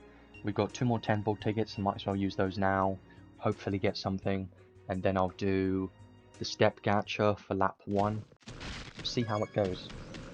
But not going to pull super hard today. My main focus of the day is definitely trying to cover all the content and everything. I'm not super fussed about this unit, honestly, so that's nice that we got a red. Can you please be the UR arc? That's like the one thing that I really like the most from the banner, is obviously a UR arc, but I'm not chasing for it. It would just be something nice to have, you know. But I really doubt we get that. Maybe not. No chance. Gold is nice. Can you please go up to a red, maybe? I doubt it. I always doubt things. 1, 2, 3 animations. You can't say no to that. Yeah, there is a red. Okay, good. And it's an arc. Well, there's a chance, but it's probably another dupe. For sure. There were 2... Anything new today? No, of course not. 2 arcs. Haven't got a single unit yet, which is interesting. We've got 4 arcs, but whatever. The chances of the UR arc are very small, and this is not worth chasing for that hard, so not going to be going super hard on that. Next thing I want to do, definitely this lap 1. This lap 1 is very good, so I'm going to be doing this one. And then after that, I might try and do some single pulls to try and snipe a red or something. But I don't want to go super hard, because there is a few more things I want to cover today, like testing the unit out in the unit test play quest, and trying out the insight units in the unit test play quest as well. And I also need to talk about Melza's kit, because it looks pretty interesting. I have some images up on that right now, just waiting to talk about in a bit. 1 animation, 2. There is 3, but I still think it's going to be a gold only. There's a gold. Obviously going to stay gold, is kind of what I expected from that.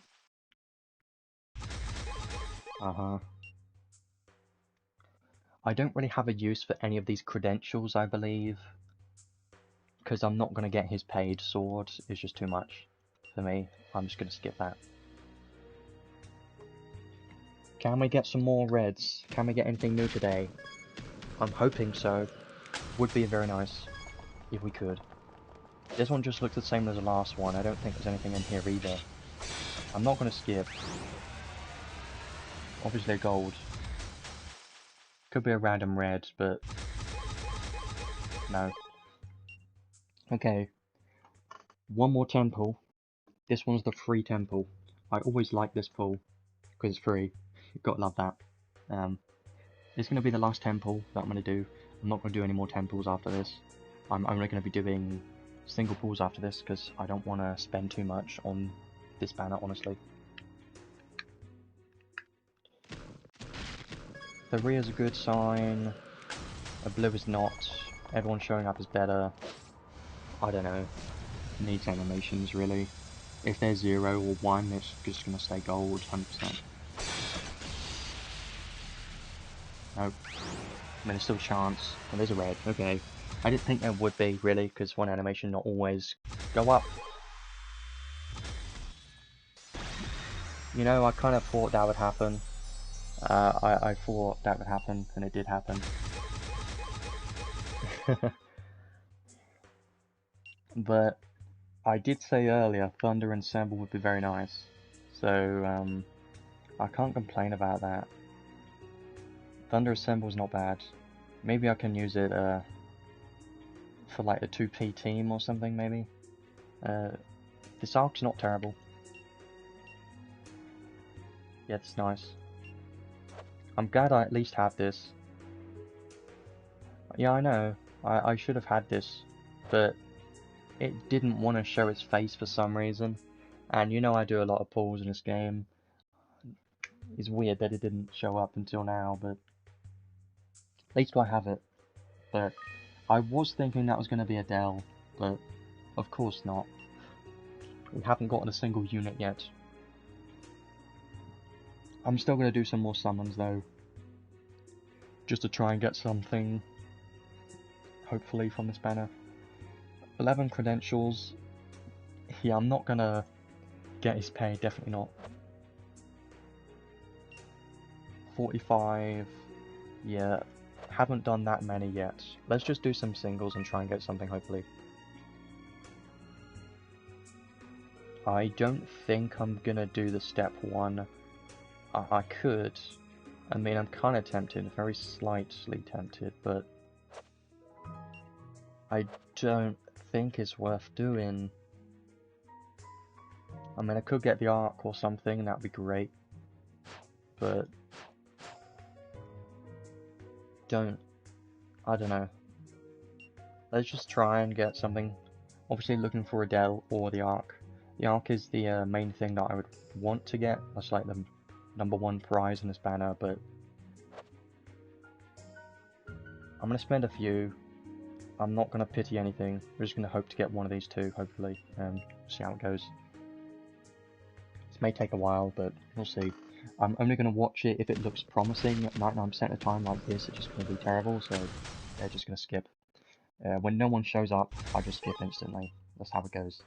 And if you're wondering why I do singles, it's because in this game, you don't have any reason to do a 10 pull. Nah. 10 pulls don't give you any bonus, really. Zekis needs to be a gold. A blue's nothing. I mean, it could always be something, but don't want to waste time. All the time. Skip. The rear. No.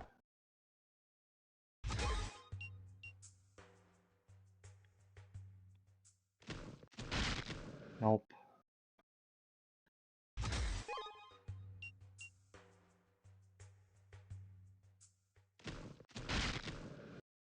Oh, there's going to be a whole lot of nothing, isn't it? I can already feel it. It's going to be so much of nothing. Hello. This summon is going to be terrible. I can already feel it. I've done a couple already, but it's not very good. But I did say I wasn't fussed about this banner, so... Yeah. A blue, no.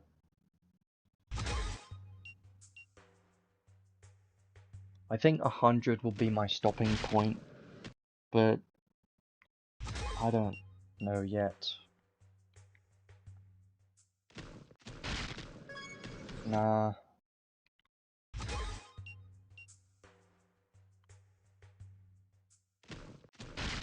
No. gonna take a while, isn't it? I can already feel it. No one there. Somehow a gold. Still.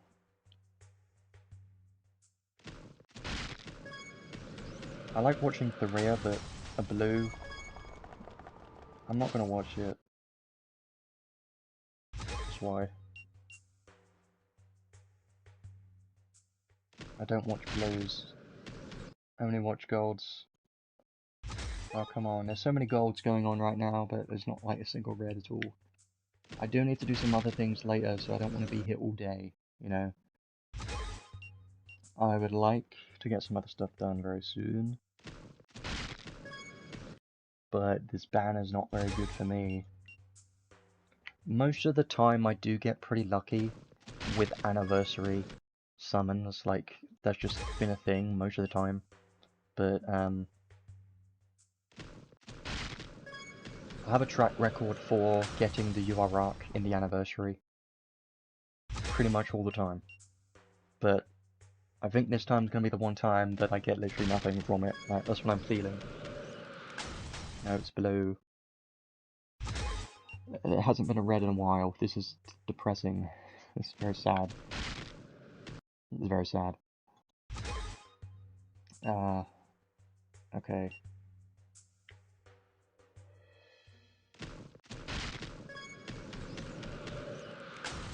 Maybe. I mean, this is the most promising we've seen it, but one thing but is this. Animations. 1, 2. There's a red. Well, I was hoping it would be an arc to be UR, but a unit I can't play in. But it can't be a dupe, right? No. Great. Good stuff.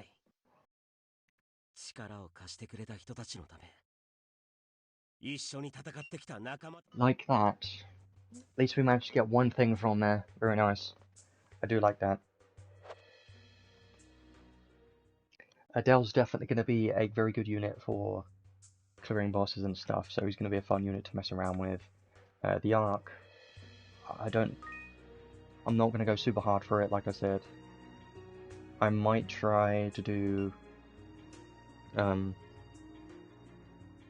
couple more singles potentially. Let's just check how many we've done so far. 66. I could maybe do with doing a couple more singles to try and get it. I think I will. But with these credentials and everything, I'm just gonna convert it to random stuff because I don't need them. I can't do anything with them anyway. Maybe I'll do a couple more. I have quite a few free crystals that I've been saving, so I don't mind spending a couple more. Yeah, this login bonus has some good stuff in it. Yeah, I'm gonna spend some more, try and do some more single pulls, see if we can get the arc. Maybe try for like 1 or 2 reds, and then we'll stop there for today, and focus on some other things that I still want to do. And I do want to showcase Adel. I'll be doing that very soon, in a moment. That'll be fun. I think it's going to be very good, for sure. Zekus needs a gold, but he got blue, so it's a skip. I haven't seen a red show up, like, right here in a very long time. It rarely ever happens. Like, I hardly ever see it. It's just not very common. And if the rear show up and then a red, right now a red. The gold's nice, but it doesn't guarantee anything. 1, 2, 3. There is a 3, but still no red, you see. I sometimes wonder why I even bother watching it, but that should have been a red with those animations and setup, but it just wasn't. It's random.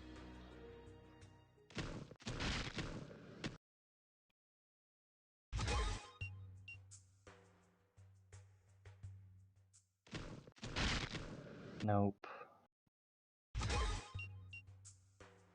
Currently, I do have every UR arc apart from the new one. Be a gold. No, you're terrible. Or red. Red would be nice.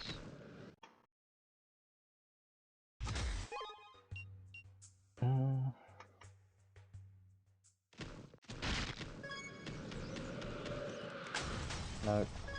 I mean, everyone's here, but no.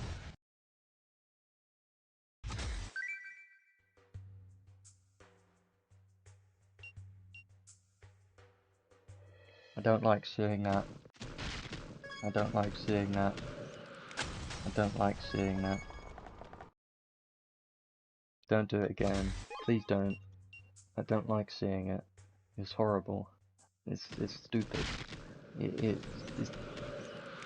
shouldn't exist. It should have been an arc instead, and that would have been so much better than this. Like, 2 SE, what am I going to do with that? He doesn't need it. He's a PvE unit. They don't need SE. It's just, it's ugly. I'm gonna try one. I'm gonna get one more red. One more red. And that's my stopping point for the moment. So I'm gonna try and watch these. But not that one.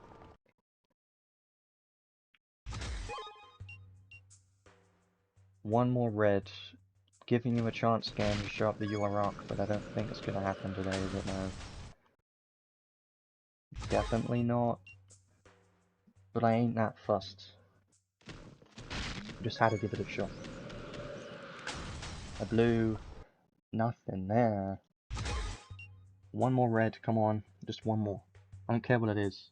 I do, but not that much. I just want it now, so I can stop.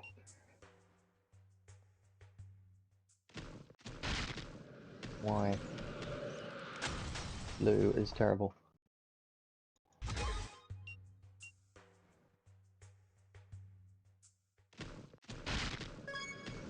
Maybe? No.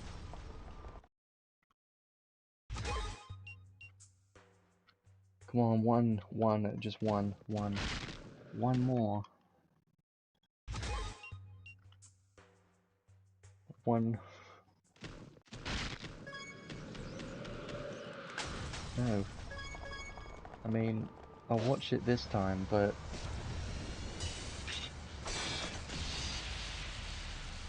No.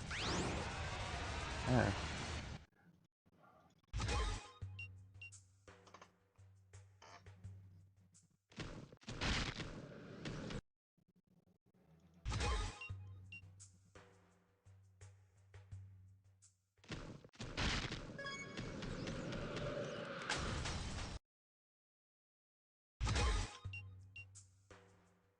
Game knows that I want one red and it just doesn't give it. Well... That was a gold, but... It didn't matter apparently. Come on, can we just finish it now, please? Can we just finish it? Can we finish? Can we finish it? Can you just finish it? I want to finish it. Can you please? No? I want it to be done. I don't want to do any more, but I need to get one red. Yeah, I did that. I did some of that earlier by myself, and it's pretty great. I do love it. It's very nice. I'm just going to start speeding through these because I don't want to take too long. Maybe an arc can show up, but I just need one red. This is my stopping point, 100%. No more than that. But I have to give it a chance. I know we do get some more tickets, but still, one. It can't be that difficult just to get one red, but it is. Trust me, it is. Very hard to do that.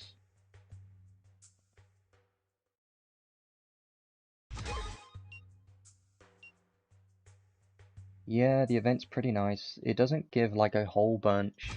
It gives like 6 tickets or something. I just wanted to get 1 red and then stop. Because then I can say that I tried and the game said no. So then I can put my foot down and skip. That's what I want to do.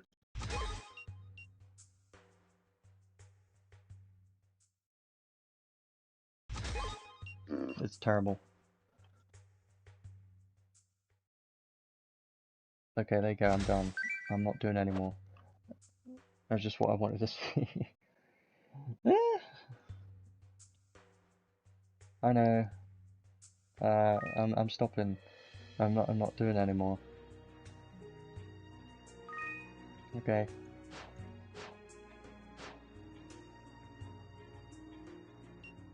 I will have a look at him more in a moment.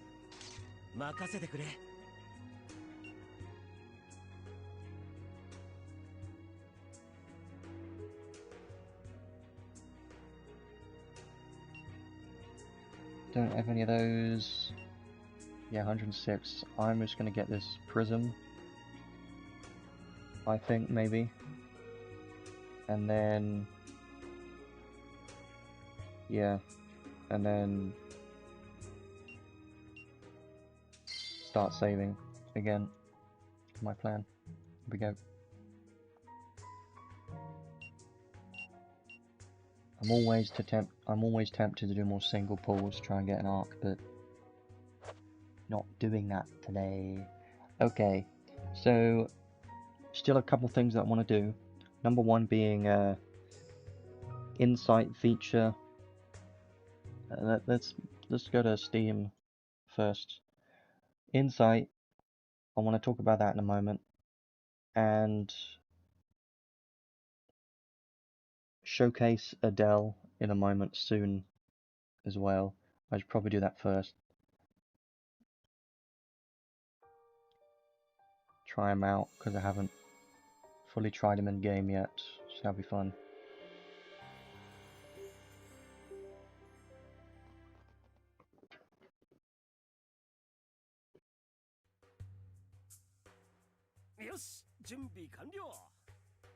So we might as well continue with Adel right now, start showcasing him, and then I do want to like look at Melza and stuff soon afterwards, but we'll continue on with Adel for the moment, and then showcase the other units when we get to it.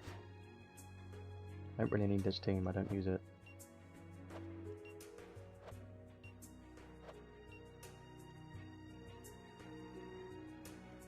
So this is the shift form of Adel.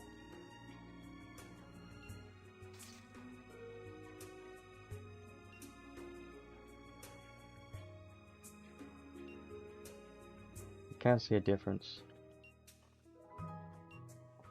Different sword. Okay. Rainbow potion time.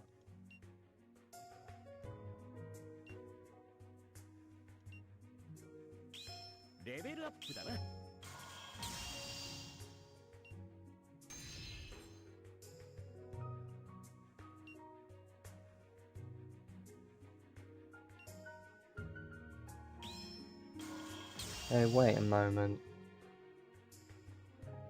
I just noticed. So, this is called Great Hero Adel, right? But it says Great War of Ruin down here. And this one says Great Hero. So this is Great Hero Adel, but this is also Great Hero Adel. So there's a very small difference here. A very tiny difference. Great Hero Adel. Great, yeah, it was fun. It's funny.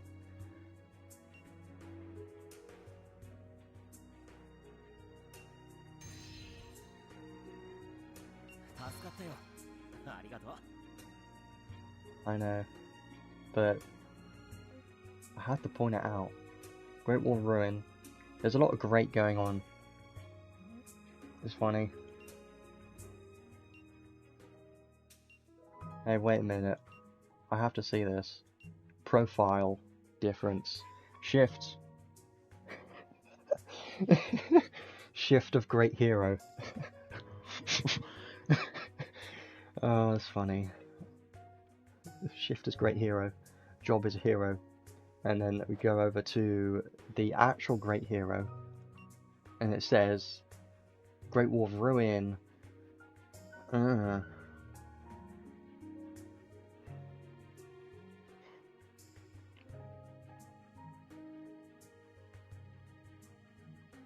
mean, most of these are going to be the same.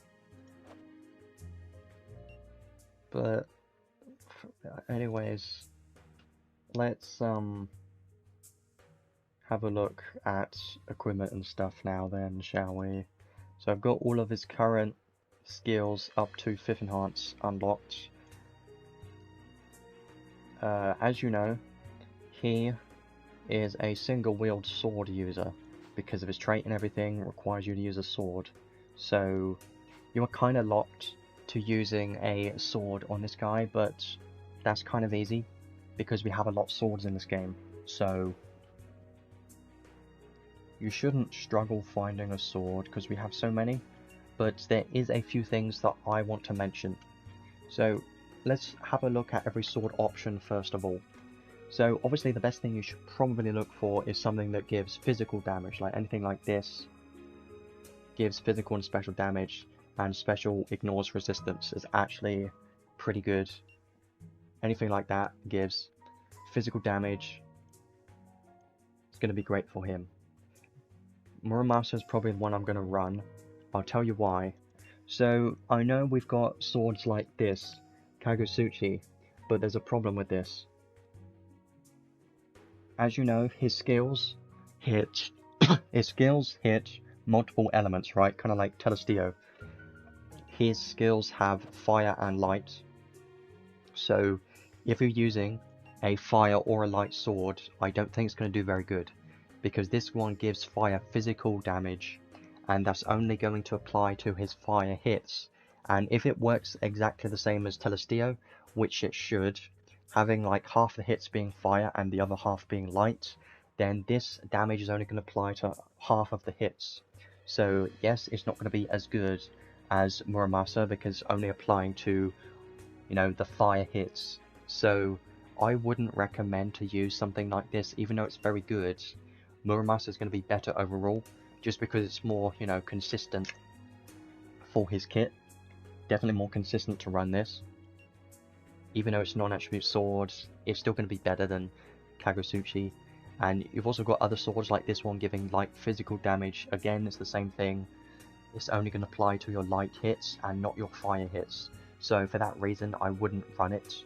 And I would much rather use something like Muramasa or Sword of Lost Souls or something like that would be much better.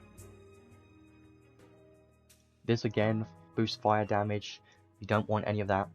Boost fire damage. Maybe there's something that boosts fire and light damage at the same time, but there's probably not. Probably not going to be. This one is actually my favourite one if you have this. When you have only one weapon, you get 25% physical damage and 2,500 damage cap. This is my favourite one for single wield damage dealers, because it gives you damage and damage cap. Also a low chance to absorb damage as HP. It's very nice. So this is probably the one I would run on SAdel, honestly. So I might as well put that on. But let's check if there's anything else, just in case. Attribute weakness with a light attack. Again, it's light, so you don't really want it. Fire, not that useful.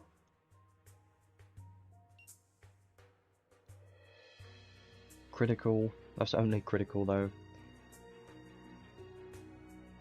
Yeah, this is not that good. Knight, you need to be a knight, and it's only light, so it's not that great. Fire, skill, light. Yeah, so all of these types of weapons, they're not going to be useful. I highly recommend to go something like this, if you have it, because it boosts his physical damage, which is going to be all of his hits, so something like that will be great. Yeah, in this game, dupes are very common, So that's kind of what you should expect most of the time. That's at least what I expect, because I have most of the arcs in this game, so anything new is a surprise to me. And it's usually going to be the rate up thing if it's new.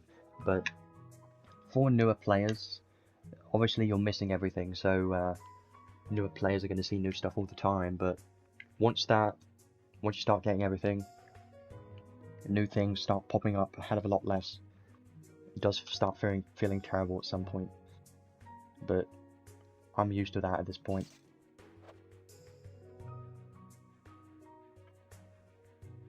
So the Anti-Soul Blade, Anti-God Zaylon, oh yeah. This was from the story stage, I believe, and it's pretty difficult to get. So for that reason, most players are not going to have this sword, because the unlock conditions are quite difficult, especially for more casual players or players that are just starting. They won't be able to get this, but it is probably the best option for single damage dealers. I believe I show it in my video when I talk about how to unlock the UR arc from the story. Liberators, I believe. You should get this from those stages. I believe it's the last one that you unlock, if I remember. One that has 3 different battles. Because Anti-God Zaylon is one of the bosses. Or something else. But it's definitely something from the story, 100%. And it's a very good one, so try to get that, but it's quite difficult to get, and it's definitely a end game player's sword. So if you don't have that much on your account, or if you haven't beaten that much, then probably don't worry about it and just go for something else. Like Muramasa should be your #1 option pretty much most of the time for most sword damage dealers. And if you don't have it, just try and get the Godforged materials if you can, because it's very good. Sword of Lost Souls is probably something I would definitely consider if you get it. This is also from the story. I just like it because it ignores special resistance. But yeah, I'm going to stick with this weapon for the moment. But you do have some other sword options, but just remember to go for something that gives physical or skill damage. If you're using something that gives fire damage, for instance, then it's not going to apply to every one of your hits, because your skills are both fire, some are light, so you want something that works all the time. Now for clothes and armors, I believe, yeah, he has armor giga boost, so you kind of want to use an armor if possible. Because of that reason, he has armor giga boost, which does help. So try and look for a good armor that gives some damage. There are clothes that give damage, which you could use instead if you want more damage, but if you want to take less damage and you're up against a boss that does a lot of damage, then definitely try and use an armor. I am considering this one just because it gives critical damage cap and damage, which is something for damage, even though it doesn't really help that much. It's still something. There aren't really that many good armors available for physical damage in this game, so you're kinda limited on options for damage armors.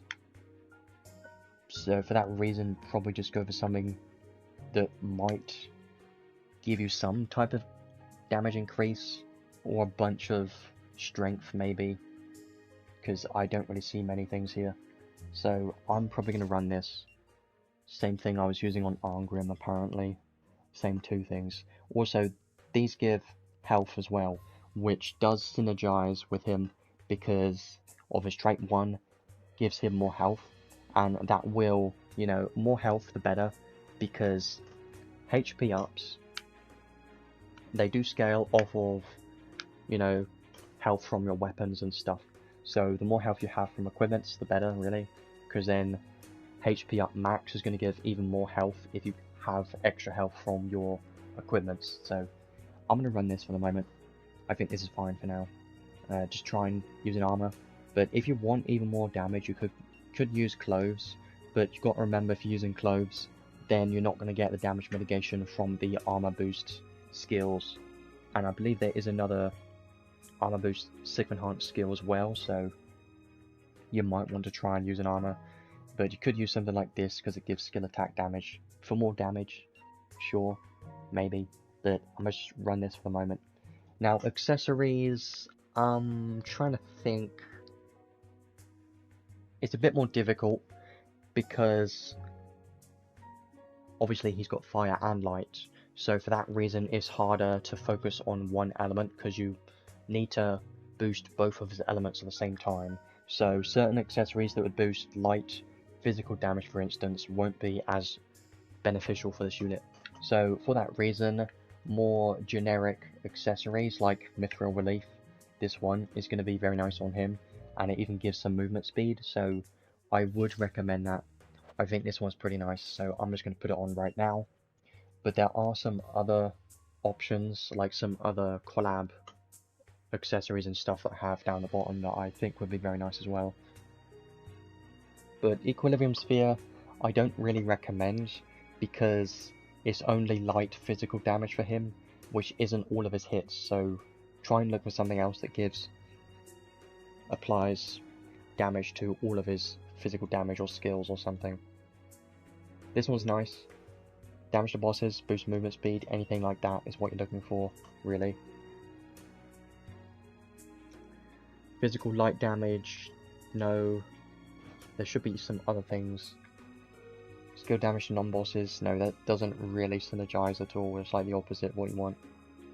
Exact opposite.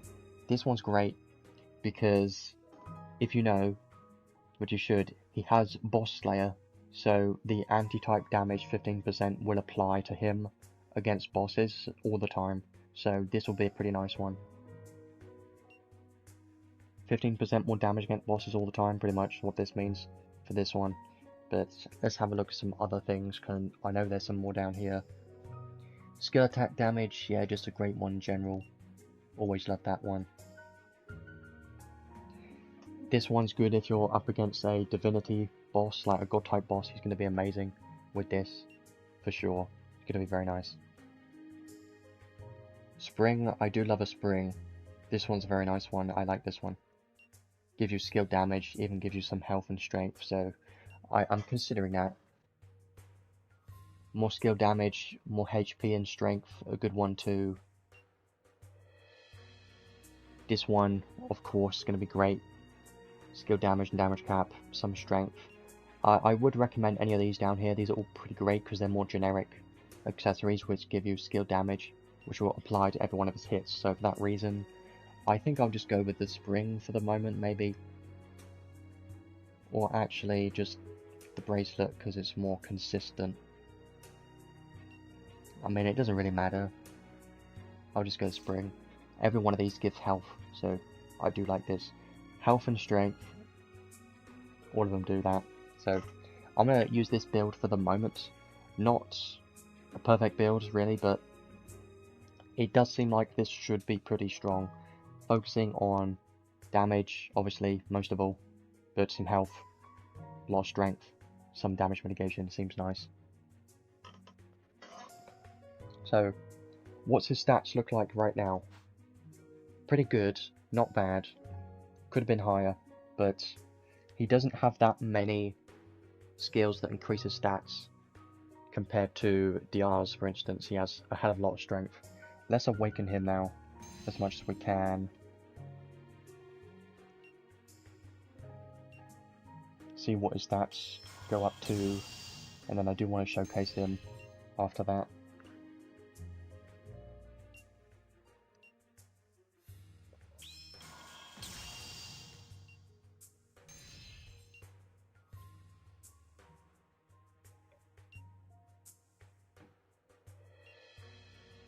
Okay, good enough for the moment. He does have some nice strength. HP, all of these stats are going to be better when he goes into battle for sure. Might as well use that prism. You don't really need to get more SC on this unit because he's more of a PvE unit. I prefer putting SC into PvP units, it just seems like a better long-term investment on those units. His fire resistance being 40 is pretty funny, and I like that, it's nice. Could do with some stun resistance, could easily fix that with some accessory, but let's try this out. I want to see how this performs now by himself.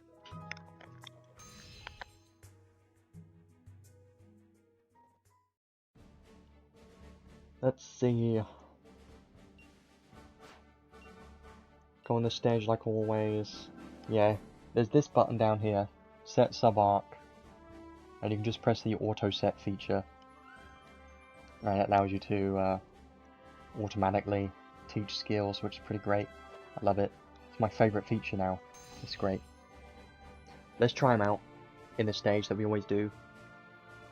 See what his damage is looking like, and then I want to go into the unit test play quest as well.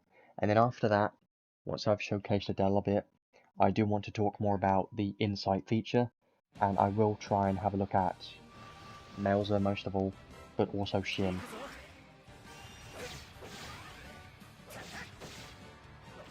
Use this. So base skill stocks will be 5, 3, and 2, which is alright. Let's start off with the skill 1. Yeah, there's obviously a lot of damage against the boss. You see? And the boss is already dead. Yeah, he's definitely got a hell of a lot more damage against bosses compared to normal enemies, you can tell. That's actually pretty fast for a skill 1.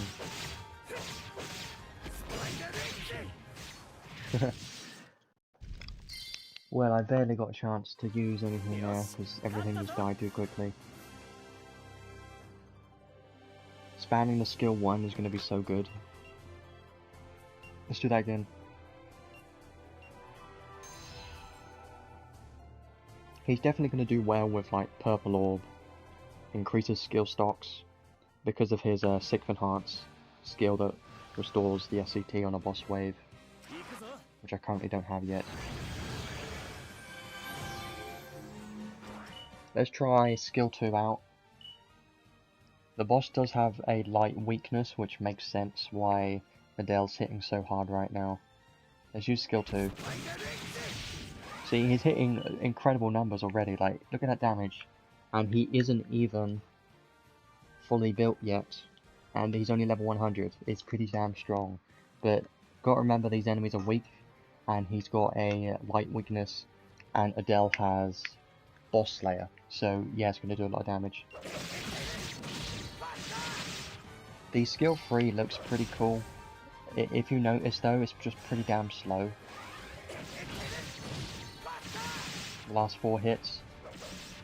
Watch it go up to 16, and then look at the last 4 hits. A lot slower. Yeah, I'm not a huge fan of it, I just wish it was a bit slower, but honestly, if you're just worrying about, you know, killing bosses, also no flinch by the way, if you're just worrying about killing bosses, then it doesn't matter too much how fast it is. He's not going to be that useful against, like, time trials and DPS, but it's pretty damn strong.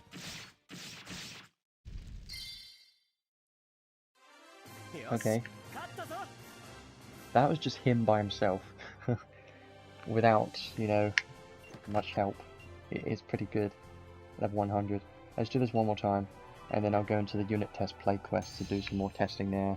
Test out how fast you can spam the skills and everything in there. That would be nice.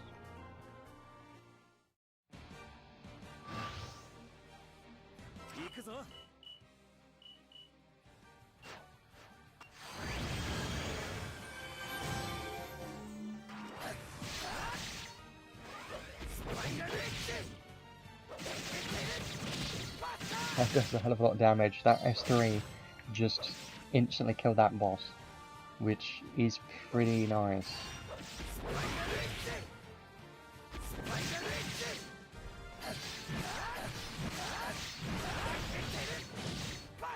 Yeah, this is gonna be I can already tell this is going to be pretty great against bosses for sure. It's going to hit stupidly hard. I think it's going to be pretty good in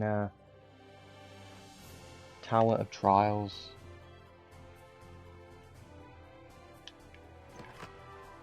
In the tower. For sure. Yeah, if you just want a unit that can easily clear the tower, then he's going to be great. I'm probably going to put him in there when I can. You know, it's easy. Let's go back. And let's go to the unit test play quest, because I want to check that out. Do some more testing in here. Is the event. This event's pretty nice, by the way. It's got some good stuff in here.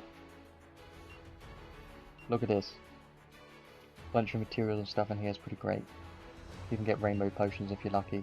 I like this. Seems like a good event to farm, honestly.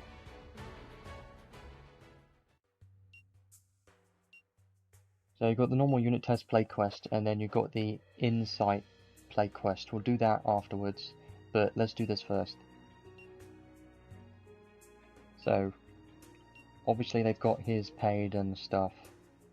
Brave plates. This is probably from the event, I would assume, for sure. It seems okay. Don't know why they have this accessory. They could have used something else for more damage, like mithril relief. Okay, let's try this.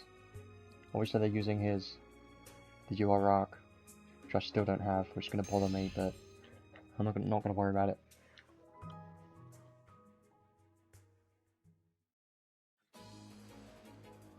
So let's see.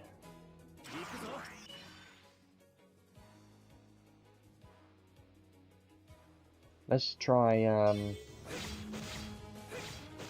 spamming these skills now, see exactly how these do. So spam skill 1, see how much this is doing first of all. Can use it anywhere. 208,000 is pretty great. I like seeing that. And a random 450,000 crit is funny.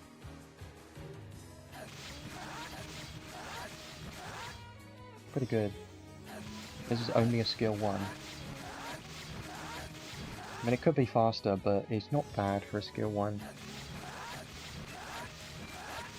It does hell of a lot of damage.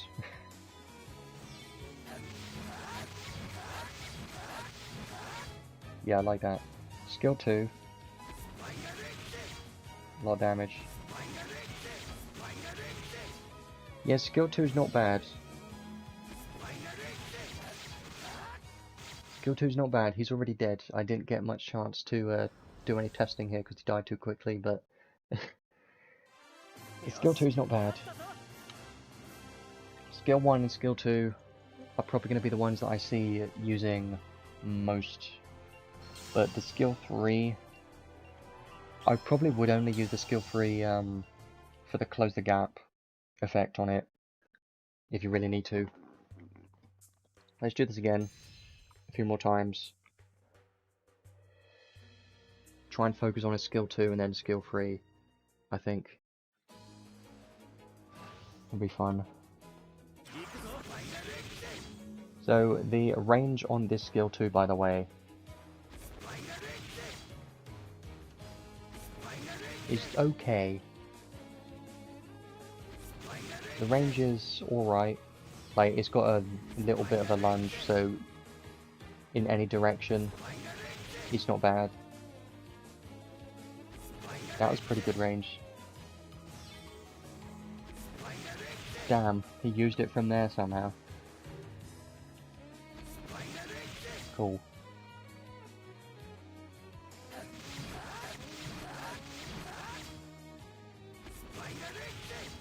Let's try spamming this. Yeah, I just don't like the delay between the next time he uses the skill 2.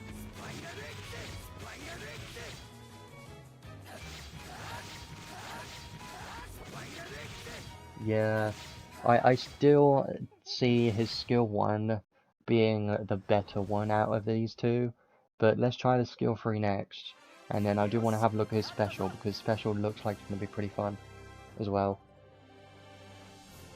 I mean, you could always snipe him from tickets or something if you're lucky. And he's a PvE unit, so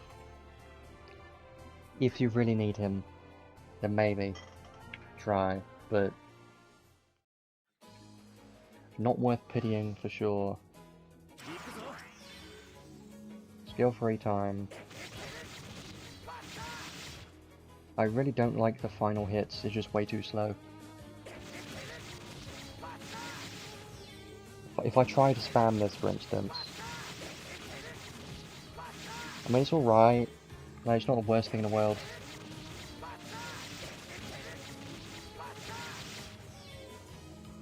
I just noticed that, you see the effect. He does a thing around him that it's like a Spirit Maiden 3 skill 1 or whatever it is, that does an attack around the unit, just like the aura thing. It's the same thing.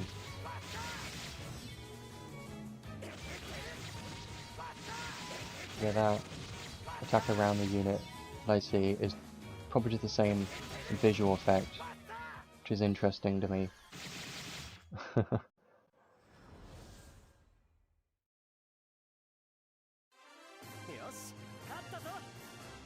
I do want to try a special now. I believe it should be doing quite a bit. You're going to see a massive number on the final hit for sure. It's going to be fun.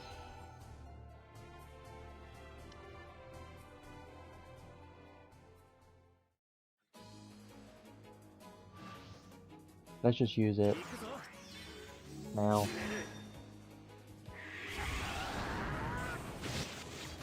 So 24 hits, and then it does one final hit, which has big number. Yeah. I mean, the damage from that, not that crazy. Just 6 million, pretty much, which it can hit multiple enemies, but in this situation, it could have been more, honestly. Like, it's nothing crazy. Just do it again.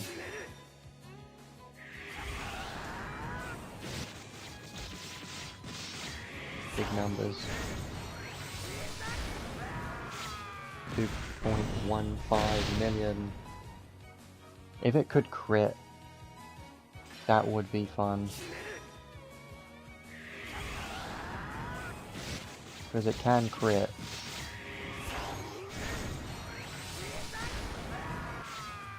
Yeah, just the same number, okay. It does more when allies are dead, which there are no allies, so it doesn't do anything right now. You can see the debuff, Logzea sealed debuff is right here. It doesn't give you enough, it doesn't tell you the effect percentage that it currently is right now. Just says cut damage dealt. I wish I knew. We'll definitely know more info on that soon. Let's finish this guy off.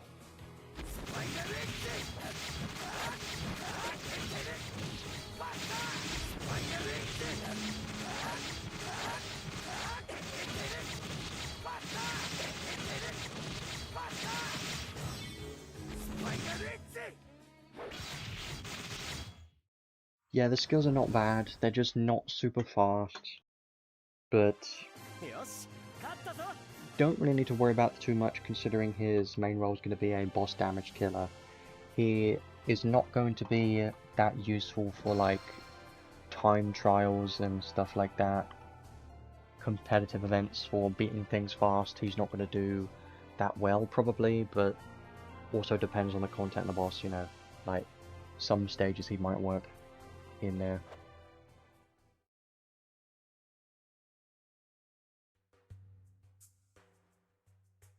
So I do want to focus more on the insight feature right now.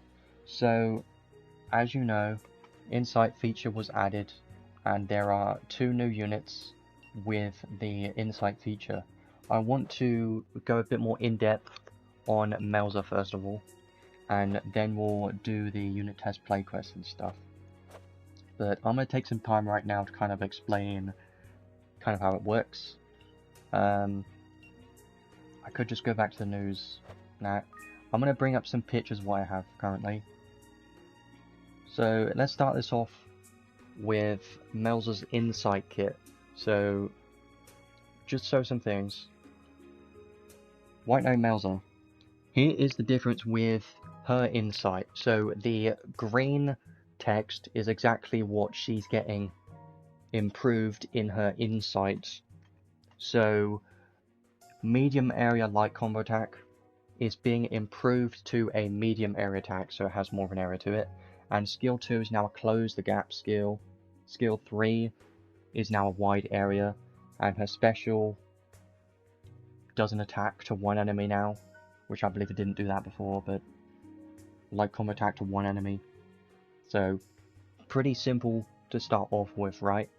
Just some couple of changes. Well, it doesn't stop there, there's a lot more changes. So on top of this, go to the next picture. All of the green things here are added in insight, and this is pretty crazy to me. So her main role is definitely going to be a tank.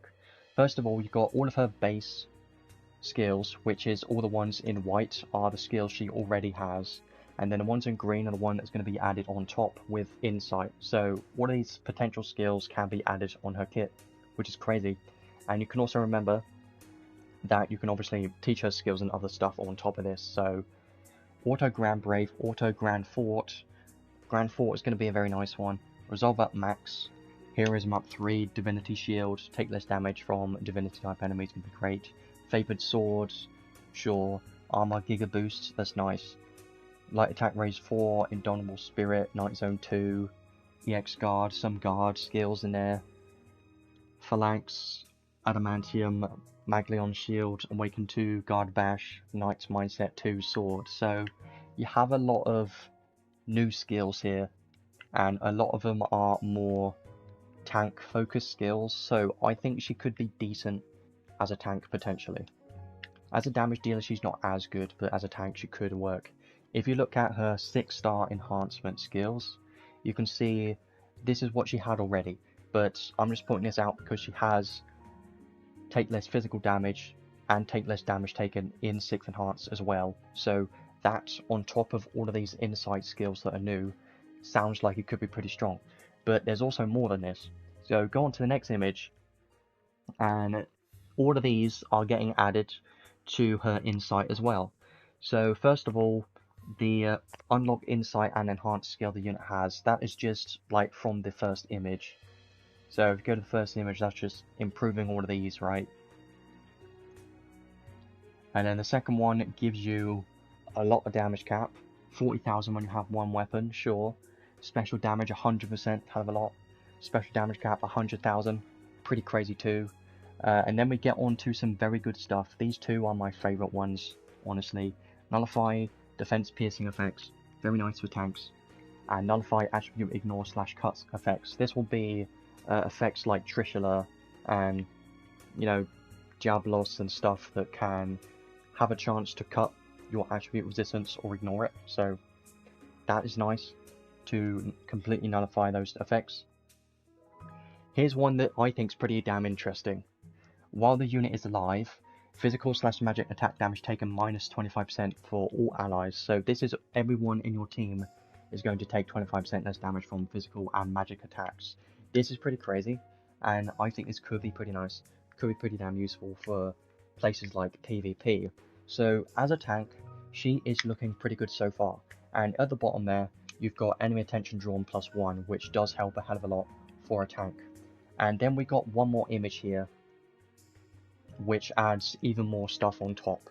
So this is more like generic things. Gives you fire resistance, ice resistance, earth resistance, thunder resistance, +10, which is all nice to have, sure. And then boosts stun resistance, boost blind resistance, and then on the right side, you've got some even more interesting skills here from Insight. Damage from enemies' light attacks minus 35%. This is from every single light damage that you take. you just take 35% less damage from that. So that's amazing. And then the same thing with Dark, you take 35% less damage from Dark attacks. Very nice, because it's all of those attacks. But also read the last two there. Won't flinch from light, physical, and magic attacks, and the same thing from Dark. These are all very nice. And if you look at her entire kit, you can see there's actually some very good stuff here. And I think Melza is definitely going to be a very nice tank, because if you put all of this together, you can see that she has some potential here for a tank. And if you add like all of your learnable skills on top, like for more damage mitigation, she could be pretty nice. And this is not even including her traits as well, which she obviously has already. So this on top of everything else and the traits, it could be pretty damn strong. So I think she has some potential to be quite useful. All allies should include herself as well. And yeah, go back to these skills. If you go to her normal skills that she already has, she's got stuff like High, Holy Wall, Galaxy. No, don't really care too much about those stuff, but HP up 3, Guard, Heal Guard, Patience, Allure, Fast Holy Wall, Armor Boost, Armor High Boost, Auto Magic Barrier, you know, that's great. And all of that stuff on top of her, you know, Insight bonuses and stuff, you can see some very nice damage mitigation from the Insight. So I think she could be quite good, and honestly, she might be worth, you know, building and using the new materials on to get her Insight, because she seems like she could be a pretty good tank. Now, let's go and actually try her out in the unit test play quest to show you. I haven't done this yet. So, she also has a new paid armor, which is in the Crimson Ore trading space for 8,000 Crimson Ore. This one's pretty crazy, because you take 35% less damage taken, which is amazing for a tank. Even gives you defense in mind, enemy attention drawn +1. This is great. Now, obviously they made her build more focused on a damage dealer, in this case. But for PvP, you would definitely want to try and make her a full tank, I think. So now this is her entire kit. Now if you look at everything together, let's see what we're looking at. So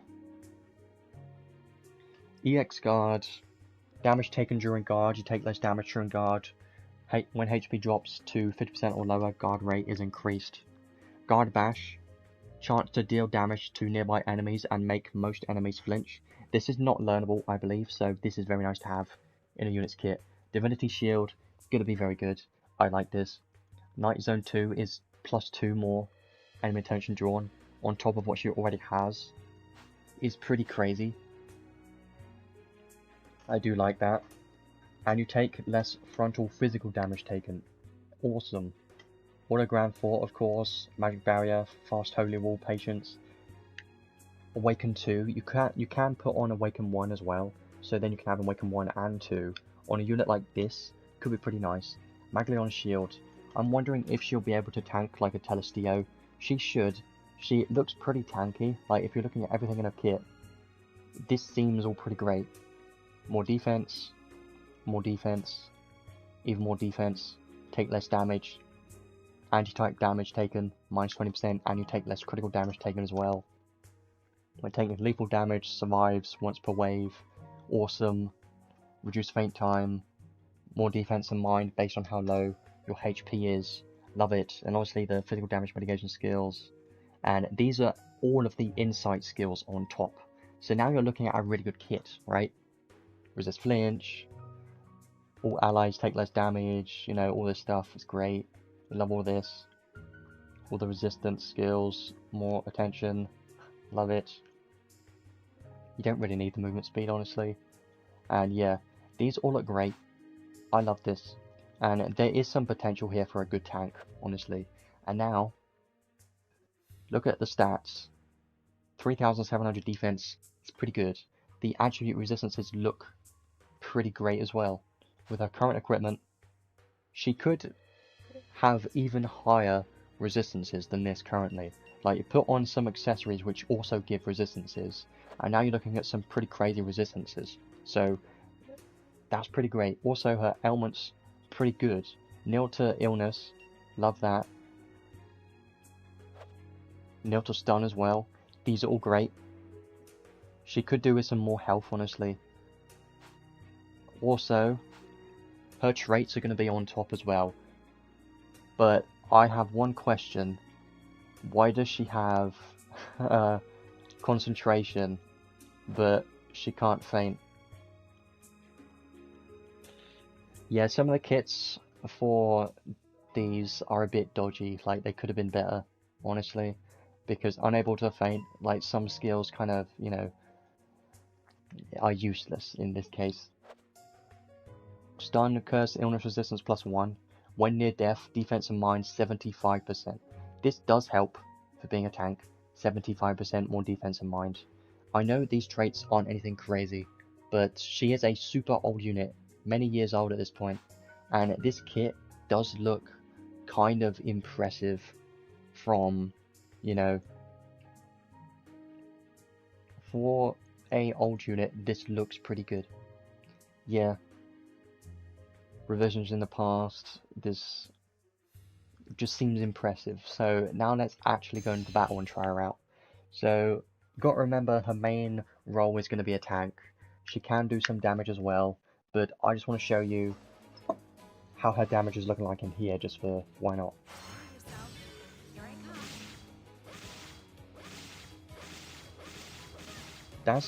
Why is this normal attack so fast? Like, I've never used this Melza before, but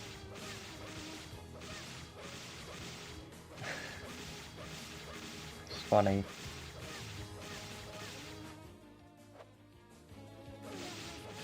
Yeah, obviously she's not going to be very good for a damage dealer. Like, it's still terrible, you know?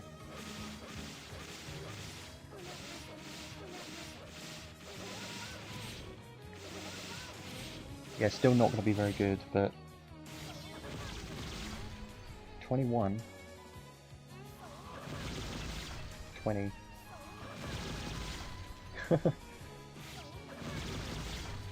Ah. Let's try this long range. Okay. Gotta be, I do like that.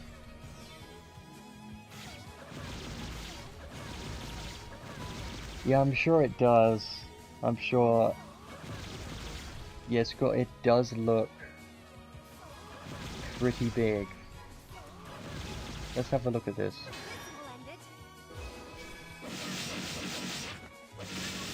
Those numbers. They're just pretty funny to see, honestly. Like, I can't believe an old unit like this would actually be doing something like this. Like, I like seeing this. Let's finish this off now, but you can see, yeah, obviously it's nothing comparable to current units, but this is because she is built more as a tank, and this is only base skills. It's only base skills as well. This still takes a while to kill this enemy. Skill 3 is definitely the best one. 100%. Come on, just die now.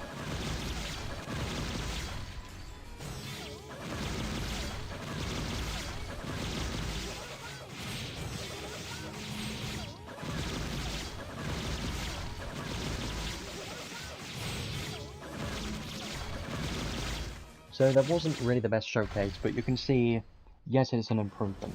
But I think her main potential 100% is going to be for PvP potentially, because of all of her damage mitigation that she has in her kit.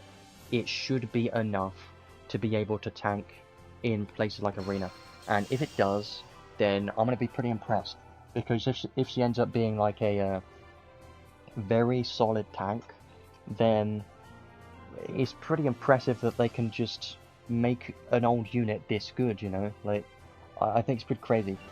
Now, let's have a look at Shin really quickly. His skills and try him out. Now we understand exactly how the insight works. Shin, as you know, is a main damage dealer, so his kit is going to be a bit different. The strength's pretty high. Anti-shoot resistances are pretty weird numbers. So all of this is the same. Strength, chance to nullify physical damage, nullify chance for crits. Skill damage, damage cap, special damage, damage cap. When enemy guards, guard damage, cut rate minus 15%. These are all normal stuff. But now let's go over the skills and see exactly what he has. Do equipment first, why not? He's got a sword, a new weapon, crit rate, physical damage 35%, damage cap 3000. When equipped with only one weapon, damage cap 5000 more. Honestly, I don't think this is worth getting, really.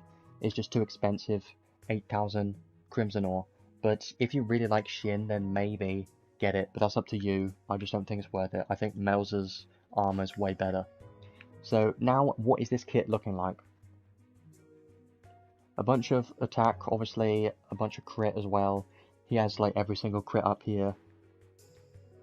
God Slayer and Divinity Buster at the same time. See, this is where it becomes, you know, weird. Like, some skills are, you know, colliding with other skills. He's got God Slayer and Divinity Buster at the same time. Yeah, not necessary, they don't stack, but having Divinity Buster is nice to have. It just makes this and this just completely useless, but okay. Yeah, I know, God Killer and Slayer and Buster. I wish they were to do something if they stacked, but they don't. It's just useless. It's a waste. Auto Brave, High Protection, Haste, Flying, Shadow, Attack Raise 4, nice. Critical Raise, Bless Speed, some good movement speed and some nice damage, sure. Two-handed Sword Boost 4, this is a nice one.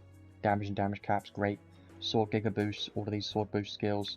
We do have a lot of sword, two-handed boosts type of skills. I don't think he has two-handed sword, so you can put on even more skills on top of this to make his damage cap and damage even higher. One thing to keep in mind. Special boost, 1 and 4. Interesting. Indomitable Spirit. Way of the Samurai. It's funny that he has this.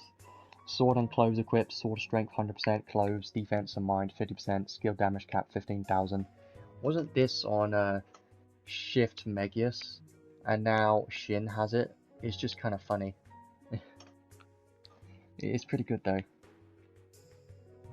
And now, obviously the 6 enhanced skills, we had all of these already, but I gotta admit, these damage caps are pretty damn high. For 6 enhanced skills, a bunch of damage cap. If you're single wield, which he is, 24,000 times 3, a lot of numbers, and then some special damage caps, pretty good. And then we get on to insight skills, and there's a lot here. So let's have a look at all this stuff. 100% non-attribute damage. just 100% damage, sure, why not? It's a lot. It is crazy. But obviously it's an old unit, so they kind of need this. Remember that. And you can also put on other skills to make this even better. Stack a bunch of damage skills. 10,000 damage cap, sure. 50,000 special damage cap. More crit damage cap. Take 20% less damage, sure, great. More movement speed. Skill 1 SAT recovery speed 30%. I like the sound of this one. Increase the maximum stock of the first skill by 2. This one, I do like the sound of that. Boost fire resistance by 5. Ice, earth, thunder, they're all nice. Boost illness resist, curse resist.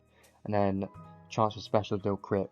So, obviously his kit is just focused on physical damage because he's a damage dealer. And Melza's kit was more focused on, you know, being a tank, but could do a little bit of damage as well.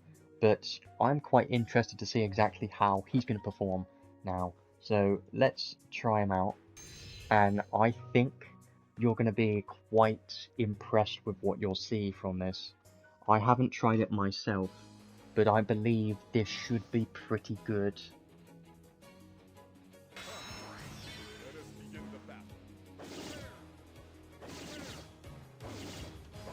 Shin used to be a very fun unit when he released. He's great. Let's go for the skills. Skill 1 first of all. You're seeing some good numbers from this, aren't you?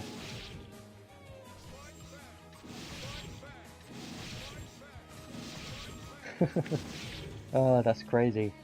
Look at those crit numbers. This is... I mean, he's not hitting damage cap, but still. He's non-attribute, and his crits hitting for 215,000. Pretty crazy.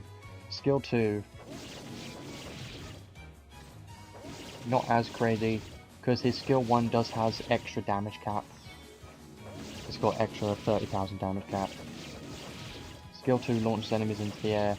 I mean, it's solid, but I do still prefer skill 1.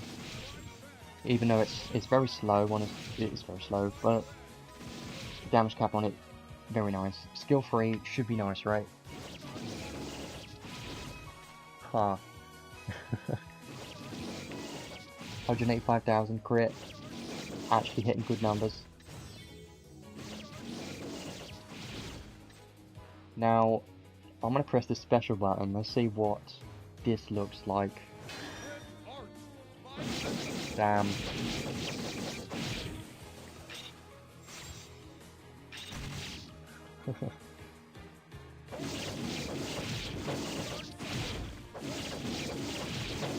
Yeah. He has always been a very cool unit, honestly.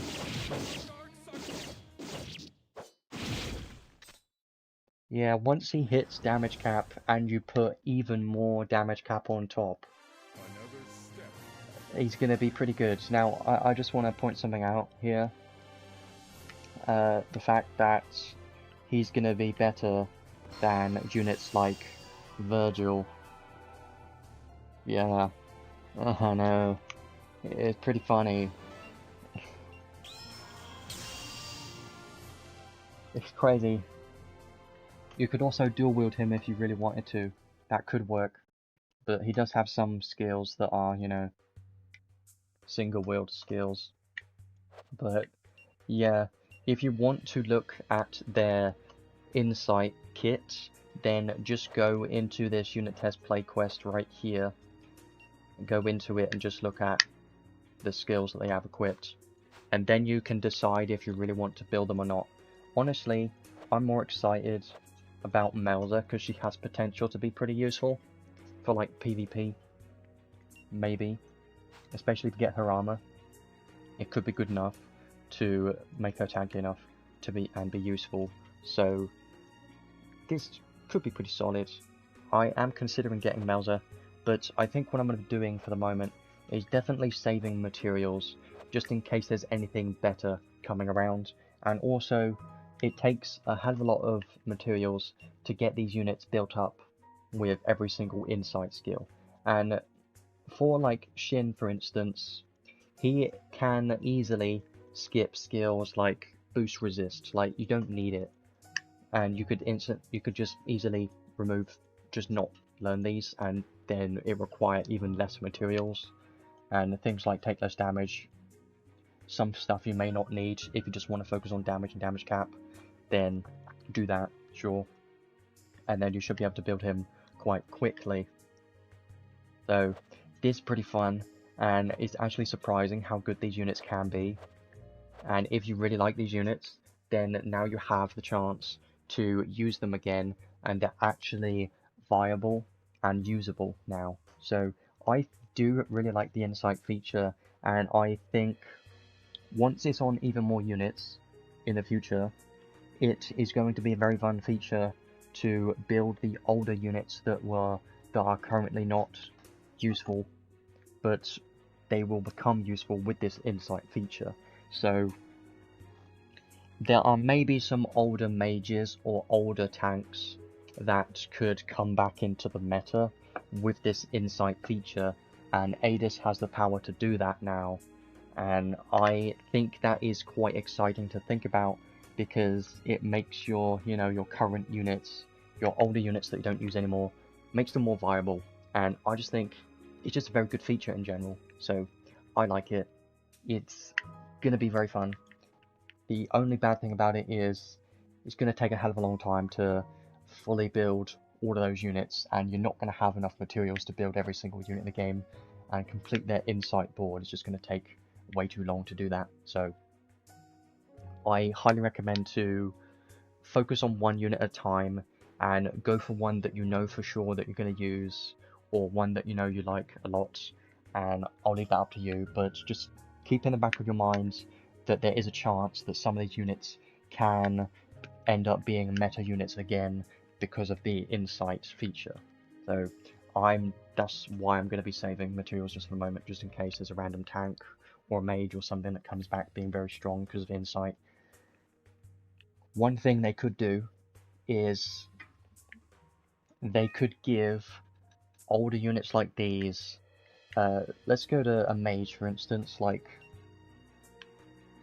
Eliza could get like Geyser, like human Geyser or something like that, Divinity Geyser, and then end up being good, like give her 100% fire damage and stuff like that.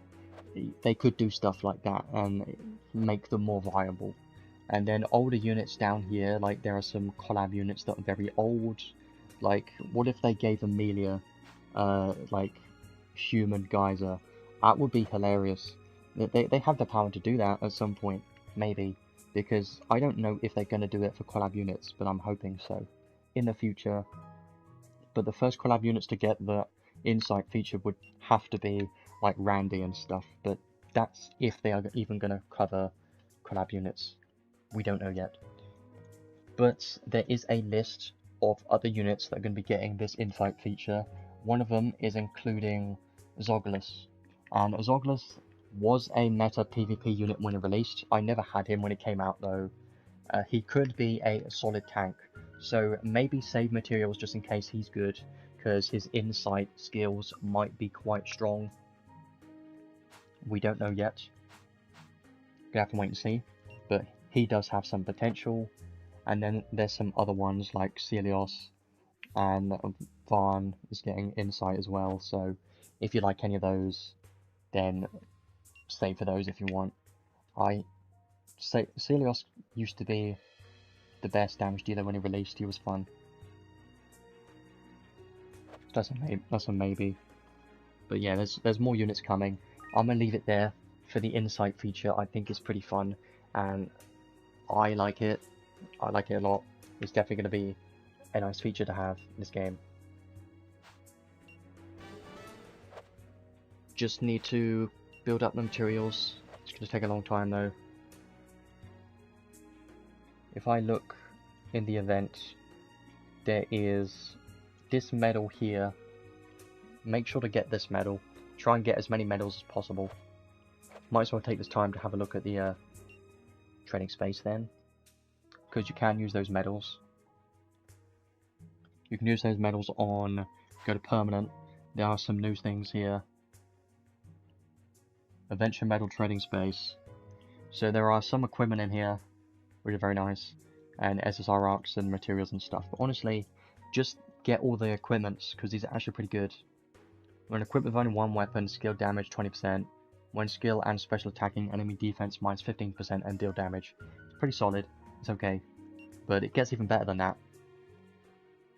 This is a spear, but guess what it does? Gives you 3000 skill and special damage cap. It's pretty good. Put this on a dual wield unit like Sonic or something, and it could be pretty good for 3000 damage cap. I like that. This one's nice too. Magic damage 15%, damage cap 1500, and you take 15% less magic damage. Pretty solid. These are all nice. And then you get this one that I don't know why they made this. Won't automatically regular attack. It's going to be very good in PvP, I can already say that. Put this on 2p, for instance. I can't wait to do that. And maybe put this on your mage, so that they're never going to normal attack a Guile in their life ever again. I think this might change up the meta a little bit enough, because the main reason why Guile is very good is because if you touch him, he's just going to counter instantly. But if you don't touch him, don't need to worry about it. So units like Lilahar, you can put it on Lilahar, and she's never going to be able to die from a Guile. And I like the sound of that a lot, and I think this is going to be quite a useful accessory to have. So I would recommend to get all of these, but definitely the number one option is going to be this accessory, just because not regular attacking on auto is very good for PvP and can allow for some interesting build options. Definitely going to get that when I can, but getting the 10 medals necessary is going to take quite some time, so nobody's going to have that anytime soon, because there's only one medal in the current event, so it's going to take a while. I believe Crimson Ore Trading Space, yeah, has some new equipments and stuff like Kyle and things, but not too much else here, I believe.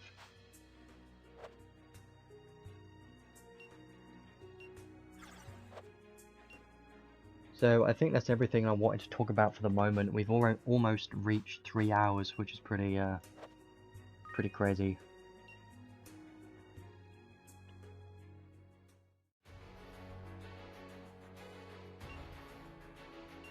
Bonus stage, what does this have? I didn't have a proper look at this. Some nice materials in here. Can even get the ultra clusters, which is nice, and rainbow potions. Yeah, this event is definitely going to be a good one to farm if you can. Now, one more thing that I just thought about is we go to training. They've updated these 4 stages. So if I go to EXP field, these are now, you know, reset, right? But what you can do now is you can skip the battles, obviously. Actually, let's do AP field to show this. Go to AP field, and I'm going to go to my Learn Skills team, right? And I'm going to go to this button here, Set Sub-Arc. Select this unit, press the Auto Set button, do that for everyone, right? Close it, and then you do this battle. I need to do this battle once before I can skip it, right? Let's actually put on someone else that I need to teach skills on quickly. It's just so easy to do this now, and then you do the battle one time. Once you've done it once, then you should be able to skip it every time. And I think this is going to be so good. I'm looking forward to this. Just want to show this off though.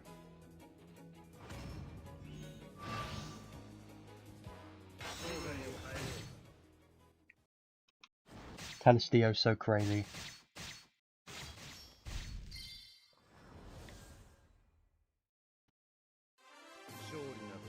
So I've done that battle once, and let's see how much we got from this. So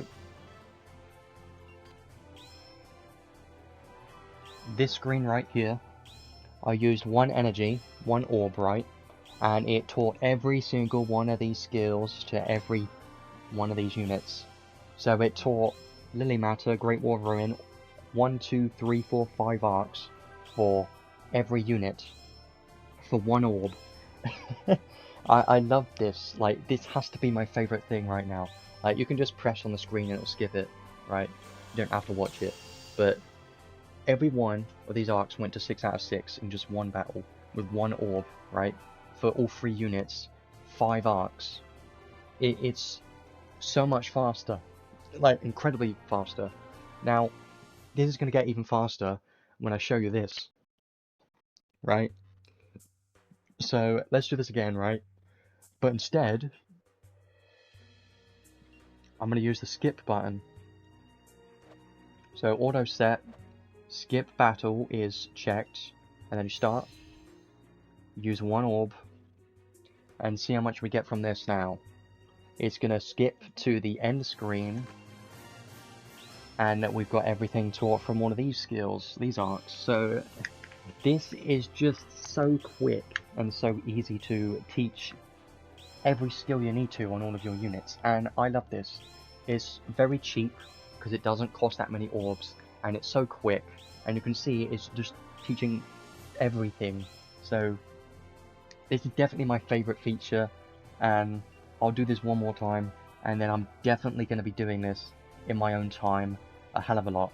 You can see the last 2 slots you have to have the pass, but it is very good. Skip battles on, do this one more time. 1 orb goes to the finish screen, and everything's taught again. So this is just so great, because that just took like a couple of seconds, right? Just to set the arcs automatically, go into the battle. You know, it hardly took any time at all. So that's definitely my best feature in this update. Definitely take advantage of it. Now, one thing you've got to be careful of is the XP stage. I might as well do this to show you the difference, right? Maybe. So if I do this XP stage once, just to show you this, how much XP I'm going to get. And then if I skip it, it's going to be even less XP.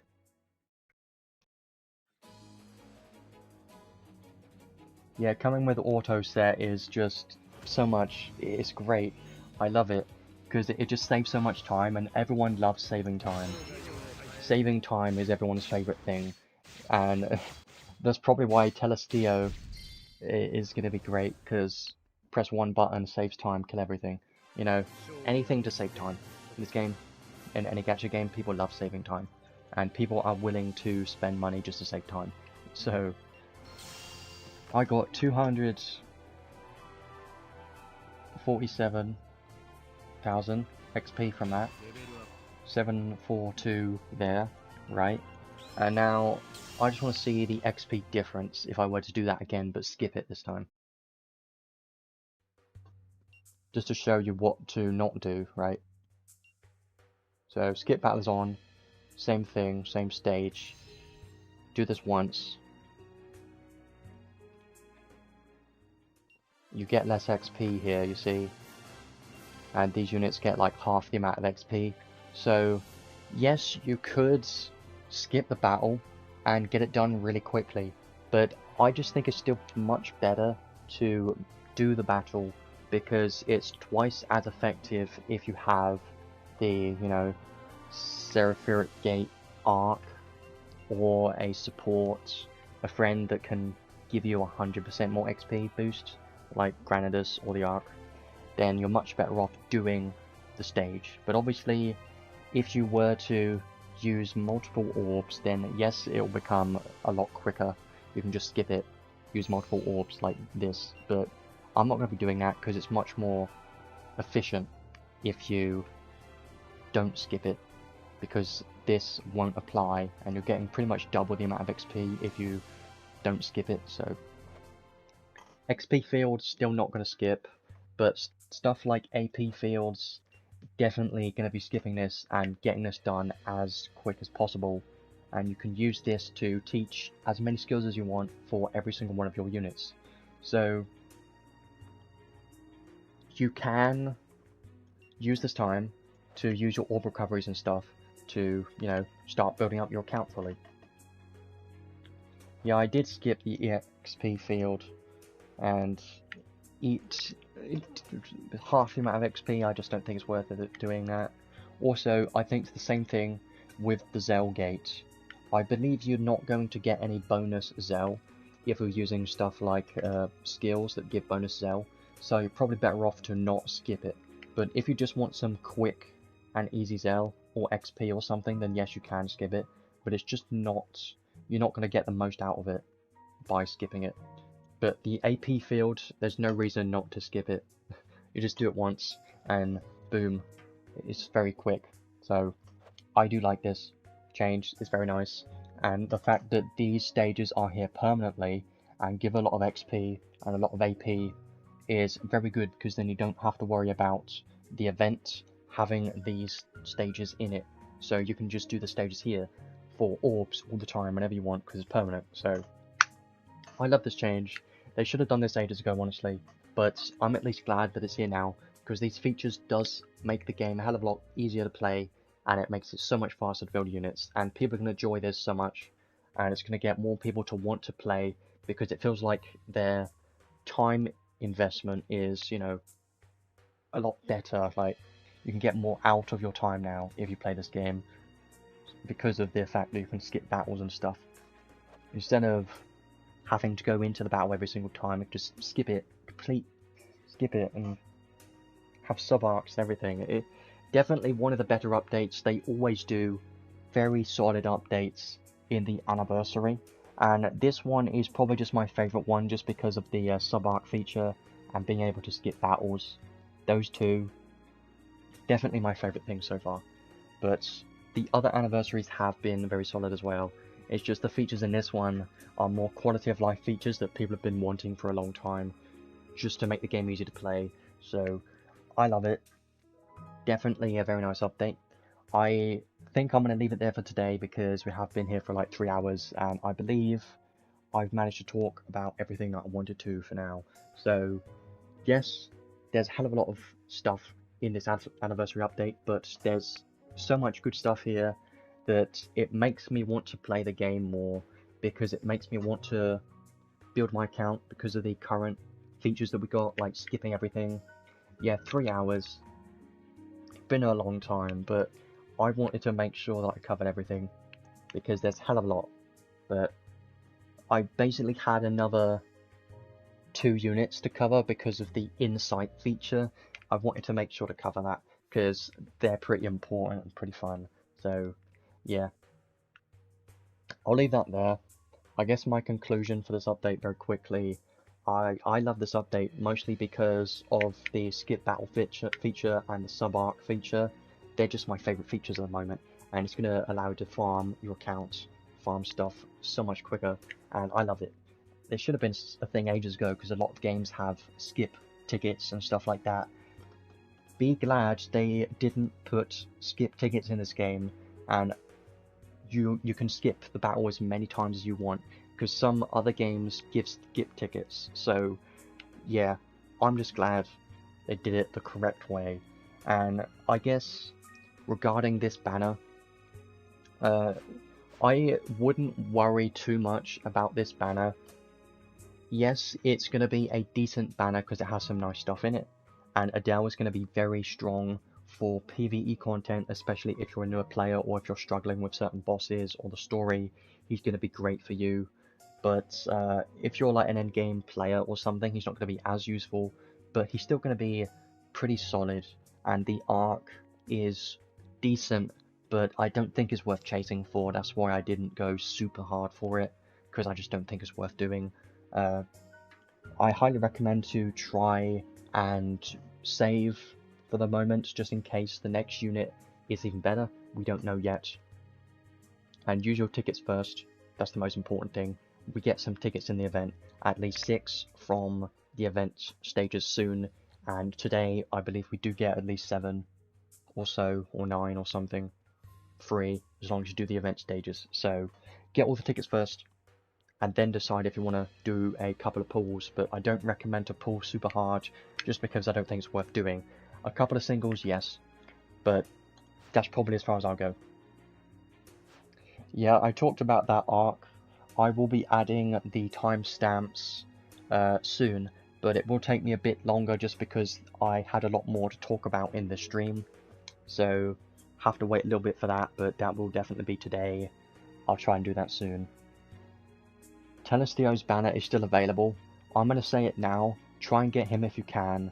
Even though he's going to be a permanent unit in 6 months, and he's going to be in the permanent banner, he's still a super meta unit right now in Arena, and even if you don't care about PvP, he's still going to be used in story stages and clearing stages in general. He's just very good in general, like an all-around amazing unit, and one of the better units we have in the game, which is surprising considering he's a permanent unit.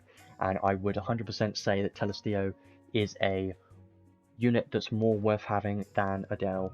I do think he's better in general, like more valuable of a unit than Adel. So I would say if you're considering to pull on a gacha on any of these banners, then Telestio is going to be better to try and chase for because he's a better unit. But I'll leave that up to you.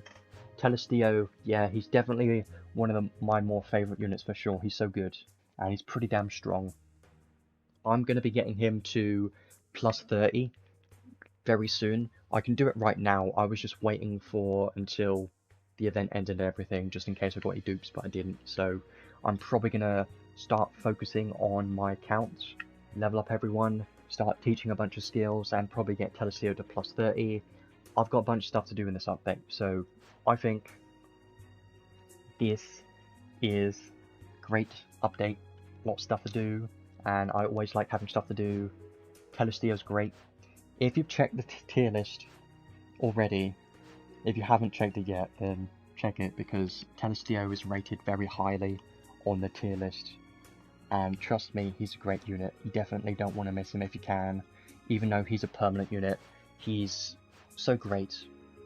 But if you're worrying about getting the most value out of your crystals, then the Descent of Heroes Festival banner is still a little bit better because it has some off-rate up units and stuff in the UR arc that you could potentially get if you're lucky. But Telestio is still the best current unit to pull out of all these banners. I'm going to leave it there for today. I've been talking for over 3 hours and I hardly ever talk. This is literally the most I ever talk. It's crazy. But this update, very fun. I am definitely going to be focusing on my account, building units, teaching everything, and probably Adel as well. I think it's going to be fun to mess around with, giving him a bunch of damage cap and Sigma Hearts and everything. I think there's so much to do in this game at this point. The question is, what else is there to do once you've done everything? Well, I think trying to get the materials for the insight feature and getting insight for some of your units is probably what you should be aiming for. That's up to you though. I think insight is definitely going to be something that's could potentially be very strong on certain units in the near future. Right now, Melza's probably the best one to get, but I would recommend just to wait a little bit because these materials are quite rare right now. You can only get them in the events. You can buy them if you want, but I don't think it's ever worth spending your paid crystals just to buy materials when you can farm the materials, you know. I believe it should be, yeah, here. You can use paid crystals to get these boxes, and you can choose the materials that you want. So you can do that if you want to get them very quickly, but I'm not gonna. It's just not worth it. I would rather get them free to play because paying for materials just feels terrible. I would just never do that. So just get them from events and not worry about this. Probably what I would recommend because it's just too expensive. Just for materials, just not worth doing. So yeah, I'll leave that there. I need to have a break, and then I'll add the timestamps in very soon. And I think I will see everyone in 2 weeks from now. I don't know what the next banner is going to have, but my guess is it's going to be another Descent of Heroes banner with potentially another UR arc. That wouldn't surprise me. It should be a UR arc and a Descent of Heroes unit, because that's what it was last anniversary. It was Zega's Foregate with the UR arc, and it was Garland with the UR arc last anniversary for the 5th anniversary. So I would assume something similar this time. Wouldn't surprise me. Yeah, 12,000 paid crystal just to max it. Not worth it. Like, you could just wait. But yeah, if you really like the unit, it's up to you. I can't really say much on it other than it's just not worth doing unless you really want to. But I would much rather just wait and do it free to play. Even though I'm not free to play, I just prefer to not spend money just to max out a unit, because you shouldn't need to in this game, really, which you don't. So I'm gonna leave that there. Hopefully everyone's enjoyed this stream and enjoyed this update, because there's a hell of a lot to do in this update right now, at least today. We'll see what it feels like in 2 weeks from now and how I feel like the update's been, but I think I'm definitely going to be spending a hell of a lot of time in this game over the next 2 weeks. And yeah, I'll see you then, I guess. I'll add the timestamps in a moment. and that's pretty much everything I can think of. So 3 hours 10 minutes for a stream, I believe, is my new record. Pretty nice. Long time. Yeah, thanks for coming. I'm glad that people enjoy these streams. They can be used as videos as well. You can watch these whenever you like. You don't have to pop in the streams, even though it's nice when people pop up and show up just to chat about stuff. You can watch these as videos because of the timestamps. I feel like the timestamps are very useful for people. So I'll leave that there. Not going to waste any more time. I'll see you in 2 weeks for the next banner, which should be another Descent of Heroes banner. We'll see how that is. Just to remind everyone, the next banner isn't... The next stream won't be as long as this one. The only reason this stream was at this long was because it was the anniversary update and there was so much to cover, so I want to make sure to cover everything. So the next stream is going to be back to the normal time, the normal however long it takes. So probably 2 hours or so for the next one. I'll see you then.